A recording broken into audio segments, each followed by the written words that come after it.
ಈ ನನ್ನ ಪಾಪದ ದುರವಸ್ಥೆಯಿಂದ ಯಾರು ನನ್ನನ್ನು ಮೇಲೆ ಕೆತ್ತಾರೆ, ಯಾರು ಹೊರಗಡೆ ಕರ್ಕೊಂಡು ಬರ್ತಾರೆ? ದೇವದೂತ ಹೇಳ್ತಾನೆ ಜೋಸೆಫ್ಗೆ ಏನಂತ, ನೀವು ಆತನಿಗೆ ಯೇಸು ಎಂದು ಹೆಸರಿಡಬೇಕು. You should name him Jesus because there is power in that name. ಆತನು ಆ ಥರ, ಅಥವಾ ಆ ಹೆಸರು ಇರುವವನು ತನ್ನ ಜನರನ್ನು ಅವರ ಪಾಪದಿಂದ ಎತ್ತುತ್ತಾನೆ ಮೇಲಕ್ಕೆ. ಅದು ಹೇಗೆತ್ತಾನೆ? ಶಿಲುಬೆ ಮರಣದ ಮುಖಾಂತರ ಎತ್ತಿ ಆಯಿತು. ಈಗ ಹೇಗೆತ್ತೋದು? ಈಗ ಹೇಗೆತ್ತೋದು? ಈಗ ಹೇಗೆತ್ತೋದು ಕೇಳಿದರೆ, ಆತನ ನಾಮ ಸ್ಮರಣೆ ಮಾಡೋದ್ರ ಮುಖಾಂತರ. ಆತನ ನಾಮ ಸ್ಮರಣೆ ಮಾಡುವಾಗ ಶಿಲುಬೆಗೆ ಕನೆಕ್ಟ್ ಆಗ್ತೀರಾ, ಶಿಲುಬೆ ಮರಣಕ್ಕೆ ಕನೆಕ್ಟ್ ಆಗ್ತೀರಾ. ಯೇಸುವೇ ಅಂತ ಕರೆಯುವಾಗ ಆ ಶಿಲುಬೆಯ ಶಕ್ತಿ ಅಥವಾ ಶಿಲುಬೆ ಮರಣದ ಒಂದು ಎಫೆಕ್ಟ್, ಯೇಸುವಿನ ರಕ್ತದ ಒಂದು ಪ್ರಭಾವ ಈಗ ನಮಗಿಲ್ಲಿ ಸಿಗುತ್ತೆ. ಇದು ಹಾಗಾದರೆ ನಾವು ಪಾಪ ಮಾಡ್ಬೋದು, ತೊಂದರೆ ಇಲ್ಲ ಅನ್ನೋರಿಗೆ ಅಲ್ಲ, ನಿಮಗೇನು ವರ್ಕೌಟ್ ಆಗಲ್ಲ ತಿಳ್ಕೊಳ್ಳಿ. ಹಾಗಾದ್ರೆ ಪರವಾಗಿಲ್ಲ, ನಾವು ಪಾಪ ಮಾಡಿದ್ರೂ ನಾಮ ಕರೆದ್ರೆ ಪರಿಹಾರ ಇದೆ ಅಂತ ಯಾರಾದರೂ ಮೈಂಡಲ್ಲಿ ಯೋಚನೆ ಮಾಡೋದಾದರೆ ನಿಮಗೆ ನಾಮದಿಂದ ಏನು ಪ್ರಯೋಜನ ಇಲ್ಲ. ಯಾಕೆಂದರೆ ಇದು ಸೈತಾನನ ವಂಚನೆ. ಪಾಪ ಮಾಡಿದವರಿಗೆ ಎನ್ಕರೇಜ್ಮೆಂಟ್ ಕೊಟ್ಟು ಹೇಳ್ತಾ ಇರೋದಲ್ಲ. ಪಾಪ ಮಾಡ್ತಾ ಇದ್ದಂಥ ಒಬ್ಬ ವಿಶ್ವಾಸಿ ದೇವರ ಮಗನು, ದೇವರ ಮಗಳು ಆ ಒಂದು ಕಂಡೆಮ್ನೇಷನ್ನಲ್ಲಿ, ಆ ಒಂದು ಕೀಳರಿಮೆಯಲ್ಲಿ ಬದುಕದೇ ಇರಲಿಕ್ಕೋಸ್ಕರ ಹೇಳ್ತಾ ಇರ್ತಕ್ಕಂಥ ವಿಶ್ವಾಸದ ಸತ್ಯಗಳಿದು. ಅದಲ್ಲದೆ ಸಿನ್ ಮಾಡಲಿಕ್ಕೆ ಎನ್ಕರೇಜ್ಮೆಂಟ್ ಆಗಿ ನೀವು ತಗೊಳ್ಳೋದಾದರೆ ನಿಮ್ಮನ್ನು ಎತ್ತಲಿಕ್ಕೆ ಇನ್ಯಾವ ನಾಮನೂ ಇರಲ್ಲ. ನೆನ್ಬಿಟ್ಟು ವಚನಕಾಂಡ 20ನೇ ಅಧ್ಯಾಯದಲ್ಲಿ 25ನೆಯ ವಾಕ್ಯ ಈ ರೀತಿಯಾಗಿ ನಾವು ಓದ್ತೀವಿ. Exodus chapter 20 verse 25. ನನ್ನ ಹೆಸರಿನಲ್ಲಿ, ನನ್ನ ಹೆಸರನ್ನು ನಿಮ್ಮ ನೆನಪಿಗೆ ಬರಮಾಡುವ ಎಲ್ಲ ಸ್ಥಳಗಳಲ್ಲಿಯೂ ನಾನು ನಿಮ್ಮ ಬಳಿಗೆ ಬಂದು ನಿಮ್ಮನ್ನು ಆಶೀರ್ವದಿಸುವೆನು. ನೋಡಿ, ದೇವರ ಹೆಸರಿಗೆ ತುಂಬ ಶಕ್ತಿ ಇದೆ. ಯೇಸುವಿನ ನಾಮಕ್ಕೆ ತುಂಬ ಶಕ್ತಿ ಇದೆ. ಯೇಸುವಿನ ನಾಮವನ್ನು ನಾವು ಸ್ಮರಣೆ ಮಾಡುವಾಗ ಖಂಡಿತವಾಗಿಯೂ ಅದರಲ್ಲಿ ಆಶೀರ್ವಾದ ಇದೆ. ಏನು ಆಶೀರ್ವಾದ ಇದೆ ಅಂತ ನೋಡುವಾಗ ಎಲ್ಲ ಬಗೆಯ ಆಧ್ಯಾತ್ಮಿಕವಾದ ಆಶೀರ್ವಾದಗಳು ಕೂಡ ಯೇಸು ಕ್ರಿಸ್ತನ ಆ ನಾಮದಲ್ಲಿ ಇದೆ. ಆದುದರಿಂದನೇ ಆತನ ನಾಮ ಸ್ಮರಣೆ ಮಾಡುವ ಸ್ಥಳದಲ್ಲೆಲ್ಲ ಪರ್ಸಿಕ್ಯೂಷನ್ಸ್ ನಡೀತಾ ಇರೋದು. ಯೇಸು ಕ್ರಿಸ್ತನ ನಾಮ ಸ್ಮರಣೆ ಮಾಡುವ ಸ್ಥಳದಲ್ಲಿ ಯಾಕೆ ಅನೇಕರು ಅಟ್ಯಾಕ್ ಮಾಡ್ತಾರೆ? ಅಥವಾ ಒಂದು ಮನೆಯಲ್ಲಿ, ಒಂದು ಸ್ಥಳದಲ್ಲಿ ಒಟ್ಟಾಗಿ ನಾವು ಈ ಪ್ರಪಂಚದಲ್ಲಿ ಎಷ್ಟೋ ಜನ ಇದ್ದಾರೆ, ಒಳ್ಳೆ ಜನ ಇದ್ದಾರೆ, ಒಳ್ಳೆ ಅಧಿಕಾರಿಗಳಿದ್ದಾರೆ, ಅನೇಕ ಸೈಂಟ್ಸ್, ಸಂತರುಗಳು, ಮೃತರಾಗಿ ಹೋದವರು ಇದ್ದಾರೆ. ಇವರು ಯಾರ ಹೆಸರಲ್ಲಿ ನೀವು ಸೇರಿ ಯಾರಿಗೂ ಪ್ರಾಬ್ಲಮ್ ಇಲ್ಲ. ನೀವು ಬೇಕಾದ್ರೆ ಒಂದು 10,000 ಜನ ಮದರ್ ಮೇರಿ ಹೆಸರಲ್ಲಿ ಎಲ್ಲಾದರೂ ಸೇರಿ ಬೀದಿಯಲ್ಲಿ, ಯಾರೂ ನಿಮಗೆ ತೊಂದರೆ ಕೊಡಲ್ಲ. ಸಂತ ಅಂತೋಣಿಯವರ ಹೆಸರಿನಲ್ಲಿ ಸೇರಿ ಏನೂ ಪ್ರಾಬ್ಲಮ್ ಇಲ್ಲ, ಆಯಿತಾ? ಇನ್ನು ಯಾರ್ಯಾರ್ದು ಮಹಾತ್ಮ ಗಾಂಧೀಜಿ ಹೆಸರಲ್ಲಿ ಸೇರಿ, ಮದರ್ ತೆರೇಸರವರ ಹೆಸರಲ್ಲಿ ಸೇರಿಕೊಳ್ಳಿ, ಏನಾದರೂ ಮಾಡಿ, ಯಾರೂ ನಿಮಗೆ ತೊಂದರೆ ಕೊಡಲ್ಲ. ಆದರೆ ಆಕಾಶದ ಕೆಳಗೆ, ಭೂಮಿಯ ಮೇಲೆ ಸಕಲ ಮನುಷ್ಯನ ರಕ್ಷಣೆಗಾಗಿ ಕೊಡಲ್ಪಟ್ಟ ಏಕೈಕ ನಾಮ ಯೇಸು ಕ್ರಿಸ್ತನ ನಾಮ. ಆ ಹೆಸರಲ್ಲಿ ಸೇರಿ ಗಲಾಟೆ ಶುರುವಾಗುತ್ತೆ. ಅಲ್ಲಿಂದ ಇಲ್ಲಿಂದ ಕಲ್ಲು ಬೀಳಲಿಕ್ಕೆ ಶುರುವಾಗುತ್ತೆ. ಫಸ್ಟ್ ಕಲ್ಲು ಹೊಡೆಯವರೇ ನಮ್ಮ ಕ್ರೈಸ್ತರಾಗಿರ್ತಾರೆ. ನೀವು ಟೆಸ್ಟ್ ಮಾಡಿ ನೋಡಿಬೇಕಾದ್ರೆ ಒಂದು ಬೀದಿಲಿ ನಿಂತ್ಕೊಂಡು ಈ ಪ್ರಪಂಚದಲ್ಲಿರೋ ಬೇರೆ ಯಾರ್ದಾದ್ರೂ ಹೆಸರಲ್ಲಿ ಸೇರ್ಕೊಳ್ಳಿ, ಏನಾದರೂ ಒಂದು ಭಕ್ತಿ ಕಾರ್ಯ ಮಾಡಿ, ಏನು ಪ್ರಾಬ್ಲಮ್ ಆಗಲ್ಲ. ಜನ ಎನ್ಕರೇಜ್ ಮಾಡ್ತಾರೆ, ಹೂ ತಂದು ಹಾಕ್ತಾರೆ. ಅದು ಯೇಸು ಕ್ರಿಸ್ತನ ಹೆಸರಿನಲ್ಲಿ ಸೇರಿ ನೋಡಿ, 108 ಆರೋಪಗಳು, ಅಡಚಣೆಗಳು, ಪರ್ಸಿಕ್ಯೂಷನ್ಸ್ಗಳು ಬರುತ್ತೆ. ಯಾಕೆ ಅಂತ ಯೋಚನೆ ಮಾಡಿದ್ರಾ? ಯಾಕೆ ಅಂದರೆ ಈ ಪ್ರಪಂಚದಲ್ಲಿ ಮನುಷ್ಯರಾದ ನಾವುಗಳು ಪಾಪ ಮಾಡಿಕೊಂಡೇ ಇರ್ತೀವಿ, ಯೋಚನೆಯಿಂದ ಪಾಪ ಮಾಡ್ತಾನೇ ಇರ್ತೀವಿ, ಮಾತುಗಳಲ್ಲಿ ಅಂತೂ ಪ್ರತಿನಿತ್ಯ ನಾನಂತೂ ಮಾಡ್ತಾನೇ ಇರ್ತೀನಿ. ನಿಮ್ಮ ಬಗ್ಗೆ ನನಗೆ ಗೊತ್ತಿಲ್ಲ. ಕರ್ತವ್ಯ ಲೋಪದಲ್ಲಿ ಪಾಪ ಮಾಡ್ತೀವಿ. ಕ್ರಿಯೆ ಮುಖಾಂತರ, ಪುಣ್ಯ ಕ್ರಿಯೆಗಳಿಗಿಂತಲೂ ಪಾಪ ಕ್ರಿಯೆಗಳೇ ಪ್ರತಿನಿತ್ಯ ನಾನು ಮಾಡೋದು. ಹಾಗಾದರೆ ಯೇಸುವಿನ ನಾಮದಲ್ಲಿ 10 ಜನನೋ 100 ಜನನೋ 50 ಜನನೋ ಸೇರುವಾಗ ಯೇಸು ಸ್ವಾಮಿ ಅಲ್ಲಿ ಬರ್ತಾರೆ. ಯಾರು ಬರ್ತಾರೆ? ಯೇಸು ಸ್ವಾಮಿ ಬರ್ತಾರೆ. ನೋಡಿ, ಯಾವುದೇ ಒಂದು ಸೈಂಟ್ ಆಗಿರ್ಬೋದು ಅಥವಾ ಇನ್ಯಾರೇ ಒಬ್ಬ ಸತ್ತು ಹೋದಂಥ ಒಂದು ಒಳ್ಳೆಯ ವ್ಯಕ್ತಿ ಆಗಿರ್ಬೋದು, ಗಣ್ಯ ವ್ಯಕ್ತಿ ಆಗಿರ್ಬೋದು, ಮೃತನಾದ ಒಬ್ಬ ಸಂತನಾಗಿರ್ಬೋದು, ಅಥವಾ ಯಾರೇ ಆಗಿರ್ಬೋದು, ಅವರ ಹೆಸರಿನಲ್ಲಿ ಸೇರುವಾಗ ಅವ್ರಿಗೆ ಅಲ್ಲಿಗೆ ಬರಲಿಕ್ಕಾಗಲ್ಲ. They cannot come there unless God send them. ದೇವರು ಕಳಿಸಿದರೆ ಯಾರು ಬೇಕಾದರೂ ಬರ್ಬೋದು, ಆದರೆ ತಾನಾಗಿ ಯಾರಿಗೂ ಬರಲಿಕ್ಕೆ ಆಗಲ್ಲ.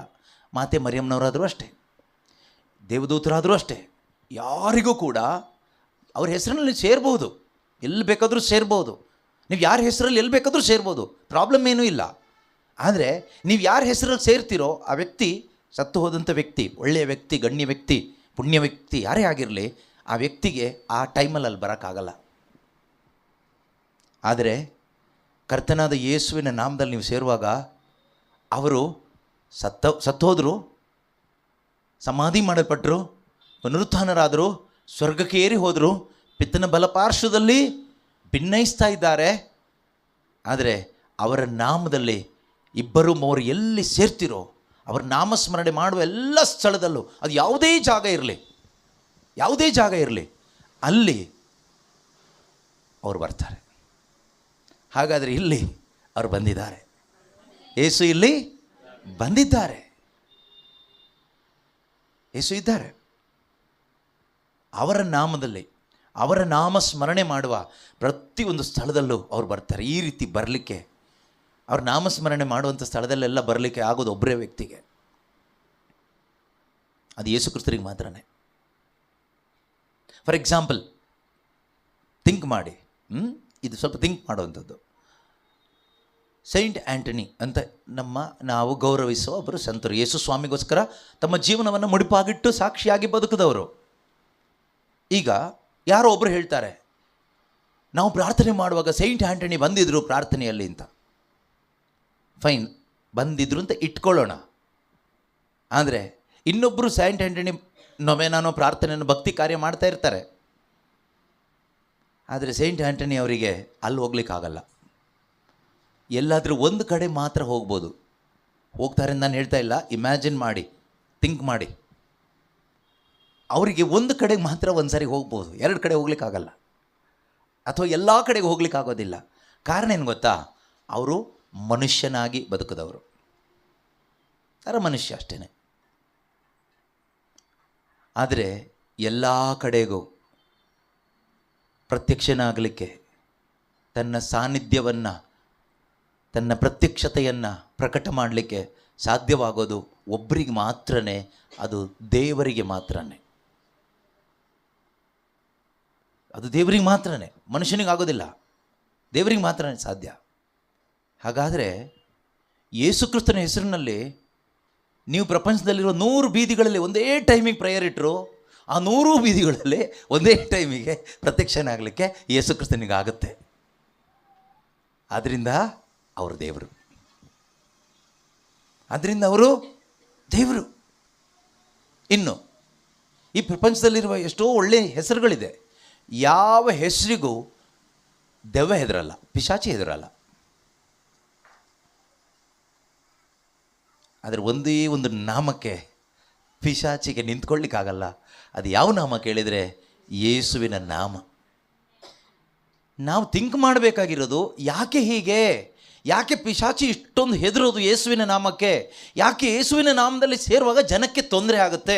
ಬೇರೆ ಯಾವುದಾದ್ರೂ ಹೆಸರಲ್ಲಿ ಸೇರಿಕೊಂಡು ಎಷ್ಟಾದರೂ ನೀವು ಕುಣಿತ ಮಾಡಿ, ಡ್ಯಾನ್ಸ್ ಮಾಡಿ, ಎಷ್ಟಾದರೂ ಸೌಂಡ್ ಇಡಿ, ಯಾರಿಗೂ ತೊಂದರೆ ಇಲ್ಲ. ಯೇಸು ಕ್ರಿಸ್ತರ ಹೆಸರಿನಲ್ಲಿ ಸೌಂಡ್ ಹಿಡದೇ ಇದ್ದರೂ ಸೌಂಡ್ ಬಂತು, ದೊಡ್ಡ ಸೌಂಡ್ ಹಾಕಿದ್ದೀರಿ ಅಂತ ಹೇಳ್ತಾರೆ. ಯಾಕೆ? ಏನು ಸಮಸ್ಯೆ? ಅಂಥ ಪವರ್ ಏನಿದೆ? ಖಂಡಿತವಾಗಲೂ ಪವರ್ ಇದೆ. ಪವರ್ ಇದ್ದಿದ್ದಕ್ಕೆ ಅಲ್ವಾ. ಪವರ್ ಇಲ್ಲದೆ ಇರೋ ಹೆಸರಾದರೆ ನೀವು ಎಷ್ಟು ಶಬ್ದ ಇಟ್ಟರು ಯಾರಿಗೇನು ಡಿಸ್ಟರ್ಬ್ ಆಗಲ್ಲ. ಯೇಸು ಕ್ರಿಸ್ತನ ನಾಮದಲ್ಲಿ ನೀವು ಶಕ್ತಿಯಾಗಿ ಅಥವಾ ದೊಡ್ಡ ಲೌಡ್ ಸ್ಪೀಕರ್ ಇಟ್ಟು ಮಾತಾಡದೇ ಇದ್ದರೂ ಕೂಡ ಅದು ಡಿಸ್ಟರ್ಬ್ ಆಗುತ್ತೆ. ಪಕ್ಕದಲ್ಲಿ ಗಾರ್ಡನ್ ಇದ್ರಲ್ಲಿ ಇದ್ದವನಿಗೂ ಡಿಸ್ಟರ್ಬ್ ಆಗುತ್ತೆ. ಅವನು ಹಿಂದೆ ಹೊಡಿತಾ ಇರ್ತಾನೆ, ಅವನಿಗೆ ಎಚ್ಚರ ಆಗ್ಬಿಡುತ್ತೆ ಸಡನ್ನಾಗಿ. ಅದುವರೆಗೂ ಬಂದ ಗುಡುಗು ಮಿಂಚಲ್ಲ ಅವನು ಎದ್ದಿಲ್ಲ, ಅಂದರೆ ಇಲ್ಲಿ ಬಂದು ಹಲ್ಲೆಲೂಯಾ ಯೇಸುವೆ ಸ್ತೋತ್ರ ಅದು ಅವನಿಗೆ ಅಲೆಚರ ಆಗುತ್ತೆ. ಕಾರಣ ಏನು? ಕಾರಣ ಏನು ಅಂದರೆ ಈ ಪಿಶಾಚಿ ಹಿಡಿದವರಿಗೆ, ದುರಾತ್ಮ ಒಳಗಡೆ ಇದ್ದವರಿಗೆ ಪವಿತ್ರಾತ್ಮನ ಕಾರ್ಯಗಳು, ಯೇಸುವಿನ ನಾಮ ಇರಿಟೇಟ್ ಆಗುತ್ತೆ. ಏನಿದು ದಿನಾ ಕಿವಿಗೆ ಹಾಕ್ಕೊಂಡಿರೋದು? ಏನಿದು ಯಾವಾಗಲೂ ಹಲ್ಲೆಲೂಯಾ? ಏನಿದು ಯಾವಾಗಲೂ ವಾಕ್ಯ ವಾಕ್ಯ ವಾಕ್ಯ, ಏಸು ಏಸು ಏಸು? ಅದಕ್ಕಿಂತ ಮೊದಲು ಹೆಂಡತಿ ಆದವಳು ಸಿನಿಮಾ ಹಾಡು ಹಾಕ್ಕೊಂಡೇ ಅಡುಗೆ ಮಾಡ್ತಾಯಿದ್ಲು, ಸೀರಿಯಲ್ ನೋಡಿಕೊಂಡೇ ಇರ್ತಾಯಿದ್ಲು. ಆಗ ಯಾರಿಗೂ ಪ್ರಾಬ್ಲಮ್ ಇರಲಿಲ್ಲ. ಯಾವಾಗ ಹೆಂಡ್ತಿನೋ ಮಕ್ಕಳೋ ಗಂಡನೋ ಪರಿವರ್ತನೆ ಹೊಂದಿ ಯೇಸುವಿನ ವಾಕ್ಯ ಹಾಕಲಿಕ್ಕೆ, ದೇವರ ಹಾಡು ಹಾಕಲಿಕ್ಕೆ ಶುರು ಮಾಡಿದ್ರು, ಆವಾಗ ಪ್ರಶ್ನೆ ಯಾವಾಗಲೂ ಕೇಳಬೇಕಾ? ಡೈಲಿ ಕೇಳಬೇಕಾ? 24 ಗಂಟೆನೂ ಕೇಳಬೇಕಾ? ಮೊದಲು ಅದನ್ನು ಕೇಳ್ತಾ ಇದ್ದಾಗ ಈ ಪ್ರಶ್ನೆ ಯಾಕೆ ಬಂದಿಲ್ಲ? ಯಾಕೆ ಅಂದರೆ ಒಳಗಡೆ ಪಿಶಾಚಿಯ ಆತ್ಮ ಇರುವವರಿಗೆ ಈ ದೇವರ ವಿಷಯ, ಯೇಸು ಕ್ರಿಸ್ತನ ವಿಷಯ ಚುಚ್ಚುದಂಗಾಗುತ್ತೆ. ಕಾರಣ ಏನು ಅಂದರೆ ಇದರಲ್ಲಿ ಪಾಪ ಕ್ಷಮೆ ಇದೆ. That is the main problem for Satan. ಸೈತಾನನಿಗೆ ಪ್ರಾಬ್ಲಮ್ ಏನಂದರೆ ಜನ ಪಾಪದಲ್ಲಿರಬೇಕು. ಜನ ಯಾವುದ್ರಲ್ಲಿರಬೇಕು? ಪಾಪದಲ್ಲಿ ಯೇಸುವೆ ಯೇಸುವೆ ಯೇಸುವೆ ಅಂತ ಹೇಳ್ತಾ ಇರಬೇಕಷ್ಟೇ. ಪಾಪ ಪರಿಹಾರ ಆಗಬಾರ್ದು. ನೀವು ಬೇರೆ ಯಾವುದೇ ಹೆಸರಲ್ಲಿ ಸೇರಿಕೊಳ್ಳಿ, ಪಾಪ ಪರಿಹಾರ ಸಿಗಲ್ಲ. ನೆನ್ಪಿಟ್ಕೊಳ್ಳಿ. You can gather in any great name, good name, saints name, but no forgiveness of sin in any other name except the name of the Lord Jesus Christ. ನೀವು ಯಾವುದಾದ್ರು ಹೆಸರು ಸೇರಿಕೊಳ್ಳಿ, ಪಾಪಕ್ಷಮೆ ಸಿಗೋದಿಲ್ಲ. ಮನರಂಜನೆ ಮಾಡ್ಬೋದು, ಏನು ಬೇಕಾದರೂ ಮಾಡಬಹುದು. ಆದರೆ ಯೇಸು ಕ್ರಿಸ್ತನ ಹೆಸರಿನಲ್ಲಿ ಸೇರುವಾಗ ಮಾತ್ರವೇ, ಓನ್ಲಿ ದೆನ್, ಯೇಸು ಕ್ರಿಸ್ತನ ಹೆಸರಿನಲ್ಲಿ ಸೇರುವಾಗ ಮಾತ್ರವೇ ಆಶೀರ್ವಾದ, ಬ್ಲೆಸ್ಸಿಂಗ್. ಆ ಬ್ಲೆಸ್ಸಿಂಗ್ ಏನು ಕೇಳಿದರೆ ಊಟ ಬಟ್ಟೆ ಬ್ಲೆಸ್ಸಿಂಗ್ ಅಲ್ಲ. ನಿಜವಾದ ಆಶೀರ್ವಾದ ಏನು ಗೊತ್ತಾ? Your sins are forgiven, go and sin no more. ನಾನು ನಿನಗೆ ಶಿಕ್ಷೆ ವಿಧಿಸುವುದಿಲ್ಲ, ನಿನ್ನ ಪಾಪ ಕ್ಷಮಾಪಣೆ ಆಗಿದೆ, ಹೋಗು, ಇನ್ನು ಮುಂದೆ ಪಾಪ ಮಾಡಬೇಡ. ಅದೇ blessing.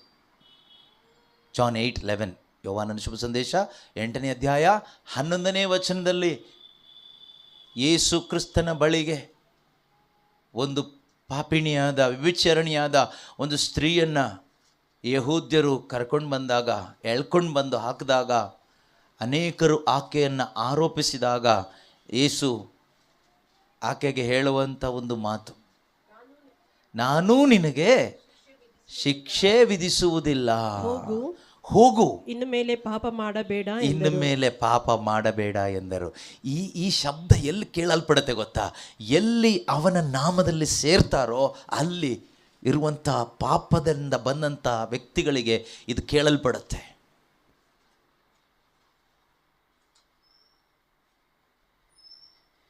whenever you are coming or whenever you are gathered in the name of Jesus Christ, ಯೇಸುವಿನ ನಾಮದಲ್ಲಿ ನೀವು ಯಾವಾಗೆಲ್ಲ ಗ್ಯಾದರ್ ಆಗ್ತಿರೋ, ಸೇರ್ತಿರೋ, ಅಲ್ಲಿ ಈ ಅದ್ಭುತ ನಡೆಯುತ್ತೆ. ಯಾವ ಅದ್ಭುತ? I will not punish you, ನಾನು ನಿನಗೆ ಶಿಕ್ಷೆ ವಿಧಿಸುವುದಿಲ್ಲ. ನಾನು ನಿನಗೇನು ವಿಧಿಸೋದಿಲ್ಲ? ಶಿಕ್ಷೆ ವಿಧಿಸುವುದಿಲ್ಲ. ಹೋಗು, ಇನ್ನು ಮುಂದೆ ಪಾಪ ಮಾಡಬೇಡ. ನಾವು ಮತ್ತೆ ಪಾಪ ಮಾಡಿ ಬಳಲಿ ಬೆಂಡಾಗಿ ಬಂದಾಗ ಯೇಸು ಹೇಳ್ತಾರೆ, ನಾನು ನಿನಗೆ ಶಿಕ್ಷೆ ವಿಧಿಸುವುದಿಲ್ಲ, ಹೋಗು, ಇನ್ನು ಮುಂದೆ ಪಾಪ ಮಾಡಬೇಡ. ಹೀಗೆ ಒಂದು 5-6 ಸರಿ ಹೋಗಿ ಬಂದು ಆದಮೇಲೆ ಲಾಸ್ಟಿಗೆ ಆ ಪಾಪಿಗೆ ಅನಿಸುತ್ತೆ, ಇನ್ನು ಮುಂದೆ ನಾನು ಪಾಪ ಮಾಡಲೇಬಾರ್ದು. ಯಾಕೆಂದರೆ ಎಷ್ಟು ಸಾರಿ ಅವ್ರು ನನ್ನನ್ನು ಕ್ಷಮಿಸೋದು, ಇಷ್ಟು ಒಳ್ಳೆಯ ಈ ಕರ್ತನಿಗೆ ಇನ್ನೊಂದು ಸಾರಿ ಹೇಳಲಿಕ್ಕೆ ನಾನು ಚಾನ್ಸ್ ಕೊಡಬಾರ್ದು. ನಾನು ನಿನಗೆ ಶಿಕ್ಷೆ ವಿಧಿಸುವುದಿಲ್ಲ, ಹೋಗು, ಇನ್ಮೇಲೆ ಪಾಪ ಮಾಡಬೇಡ ಅಂತ ಹೇಳಲಿಕ್ಕೆ ಚಾನ್ಸ್ ಕೊಡಬಾರ್ದು. ಬದಲಾಗಿ ಏನು ಹೇಳಲಿಕ್ಕೆ ಚಾನ್ಸ್ ಕೊಡಬೇಕು ಗೊತ್ತಾ? ಹೋಗು, ಶುಭ ಸಂದೇಶವನ್ನು ಸಾರು. ಗೋ ಆ್ಯಂಡ್ ಪ್ರೊಕ್ಲೈಮ್ ದ ಗಾಸ್ಪಲ್. ನಾವು ಯಾವಾಗಲೆಲ್ಲ ಪಾಪ ಮಾಡ್ಕೊಂಡು ಬರ್ತಾ ಇರ್ತೀವೋ ಅವ್ರು ಕ್ಷಮಿಸ್ತಾ ಇರ್ತಾರೆ, ಆದರೆ ಅವ್ರಿಗೆ ಹೇಳೋಕ್ಕಾಗೋದಿಲ್ಲ go and proclaim the gospel ಅಂತ. ಯಾವಾಗ ನೀವು ಒಂದು ಒಳ್ಳೆಯ ಹೃದಯದಿಂದ, ಕೃತಜ್ಞತೆ ತುಂಬಿದ ಹೃದಯದಿಂದ ಬರ್ತಿರೋ, ಆಗ ಅವ್ರು ಹೇಳ್ತಾರೆ, ಈಗ ನೀನು ಹೋಗು, ಶುಭ ಸಂದೇಶವನ್ನು ಸಾರು. 2 ತಿಮೋತಿ 2ನೇ ಅಧ್ಯಾಯ 20ರಿಂದ ಇರತಕ್ಕಂಥ ವಾಕ್ಯಗಳಲ್ಲಿ ನಾವು ಓದ್ತೀವಿ. 2 ತಿಮೋತಿ ಚಾಪ್ಟರ್ 2 ವರ್ಸ್ 20 ಆನ್ವರ್ಡ್ಸ್. ದೊಡ್ಡ ಮನೆಯಲ್ಲಿ ಬೆಳ್ಳಿ ಬಂಗಾರದ ಪಾತ್ರೆಗಳಲ್ಲದೆ, ಒಂದು ಉದಾಹರಣೆ ಮುಖಾಂತರವಾಗಿ ಅಥವಾ ಸಾಮತಿಯ ಮುಖಾಂತರವಾಗಿ ದೇವರು ನಮಗೆ ಹೇಳ್ತಾ ಇದ್ದಾರೆ, ದೊಡ್ಡ ಮನೆಗಳಲ್ಲಿ ಬೆಳ್ಳಿ ಬಂಗಾರದ ಪಾತ್ರೆಗಳಲ್ಲದೆ ಮರದ ಹಾಗೂ ಮಣ್ಣಿನ ಪಾತ್ರೆಗಳೂ ಇರುತ್ತವೆ. ಓಕೆ, ಇವುಗಳಲ್ಲಿ ಕೆಲವು ಉತ್ತಮ ಬಳಕೆಗೂ ಇನ್ನು ಕೆಲವು ಸಾಮಾನ್ಯ ಬಳಕೆಗೂ ಬರುವುದುಂಟು. ಹೀಗಿರಲಾಗಿ ಒಬ್ಬನು ಕೀಳುತನದಿಂದ ತನ್ನನ್ನು ತಾನೇ ಶುದ್ಧೀಕರಿಸಿಕೊಂಡರೆ ಅವನು ಉತ್ತಮ ಬಳಕೆಗೆ ಯೋಗ್ಯನಾಗುತ್ತಾನೆ. ಅಂಥವನು ದೇವರ ಸೇವೆಗೆ ಮೀಸಲಾಗುತ್ತಾನೆ. ಏನಾಗ್ತಾರಂತೆ? ದೇವರ ಸೇವೆಗೆ ಮೀಸಲಾಗುತ್ತಾನೆ. All who cleanse themselves of the things I have mentioned will become special utensils ಅಲ್ವಾ? ಪಾತ್ರೆಗಳು, ಉತ್ತಮ ಪಾತ್ರೆಗಳಾಗ್ತಿರಂತೆ. ತನ್ನನ್ನೇ ತಾನು ಶುದ್ಧೀಕರಿಸಿಕೊಳ್ಳುವ ಪ್ರತಿಯೊಬ್ಬನು ಕೂಡ ಉತ್ತಮ ಪಾತ್ರೆಗಳಾಗ್ತಾನೆ. ಮಾತ್ರವಲ್ಲ, dedicated and useful to the owner of the house, ready for every good work. ನೋಡಿ ಎಷ್ಟು ಚೆನ್ನಾಗಿದೆ ವಾಕ್ಯ ಅಲ್ವಾ? ದೊಡ್ಡ ಮನೆಗಳಲ್ಲಿ ಬೆಳ್ಳಿ ಬಂಗಾರದ ಪಾತ್ರೆಗಳಲ್ಲದೆ ಮರದ ಹಾಗೂ ಮಣ್ಣಿನ ಪಾತ್ರೆಗಳು ಇರುತ್ತದೆ. ಅದರಲ್ಲಿ ಕೆಲವುದು ಉತ್ತಮ ಬಳಕೆಗೂ ಕೆಲವುದು ಸಾಧಾರಣ ಬಳಕೆಗೂ ಉಪಯೋಗ ಆಗುತ್ತೆ. ಆದರೆ ನಾವು ಎಂಥ ಪಾತ್ರೆಗಳಾಗಿದ್ದರೂ ನಮ್ಮನ್ನೇ ನಾವು ಪವಿತ್ರೀಕರಿಸಿಕೊಂಡಾಗ, ನಮ್ಮನ್ನೇ ನಾವು ಹೇಗೆ ಪವಿತ್ರೀಕರಿಸ್ಕೊಳ್ಳೋದು? ಹೀಗಿರಲು ಒಬ್ಬನು ಕೀಳುತನದಿಂದ ತನ್ನನ್ನು ತಾನೇ ಶುದ್ಧೀಕರಿಸಿಕೊಂಡ್ರೆ ಹೇಗೆ ಸಾಧ್ಯ ಆಗುತ್ತೆ? ಆಲ್ ಹೂ ಕ್ಲೆನ್ಸ್ ದೆಮ್ಸೆಲ್ಸ್ ಅಂತ ಇದೆ.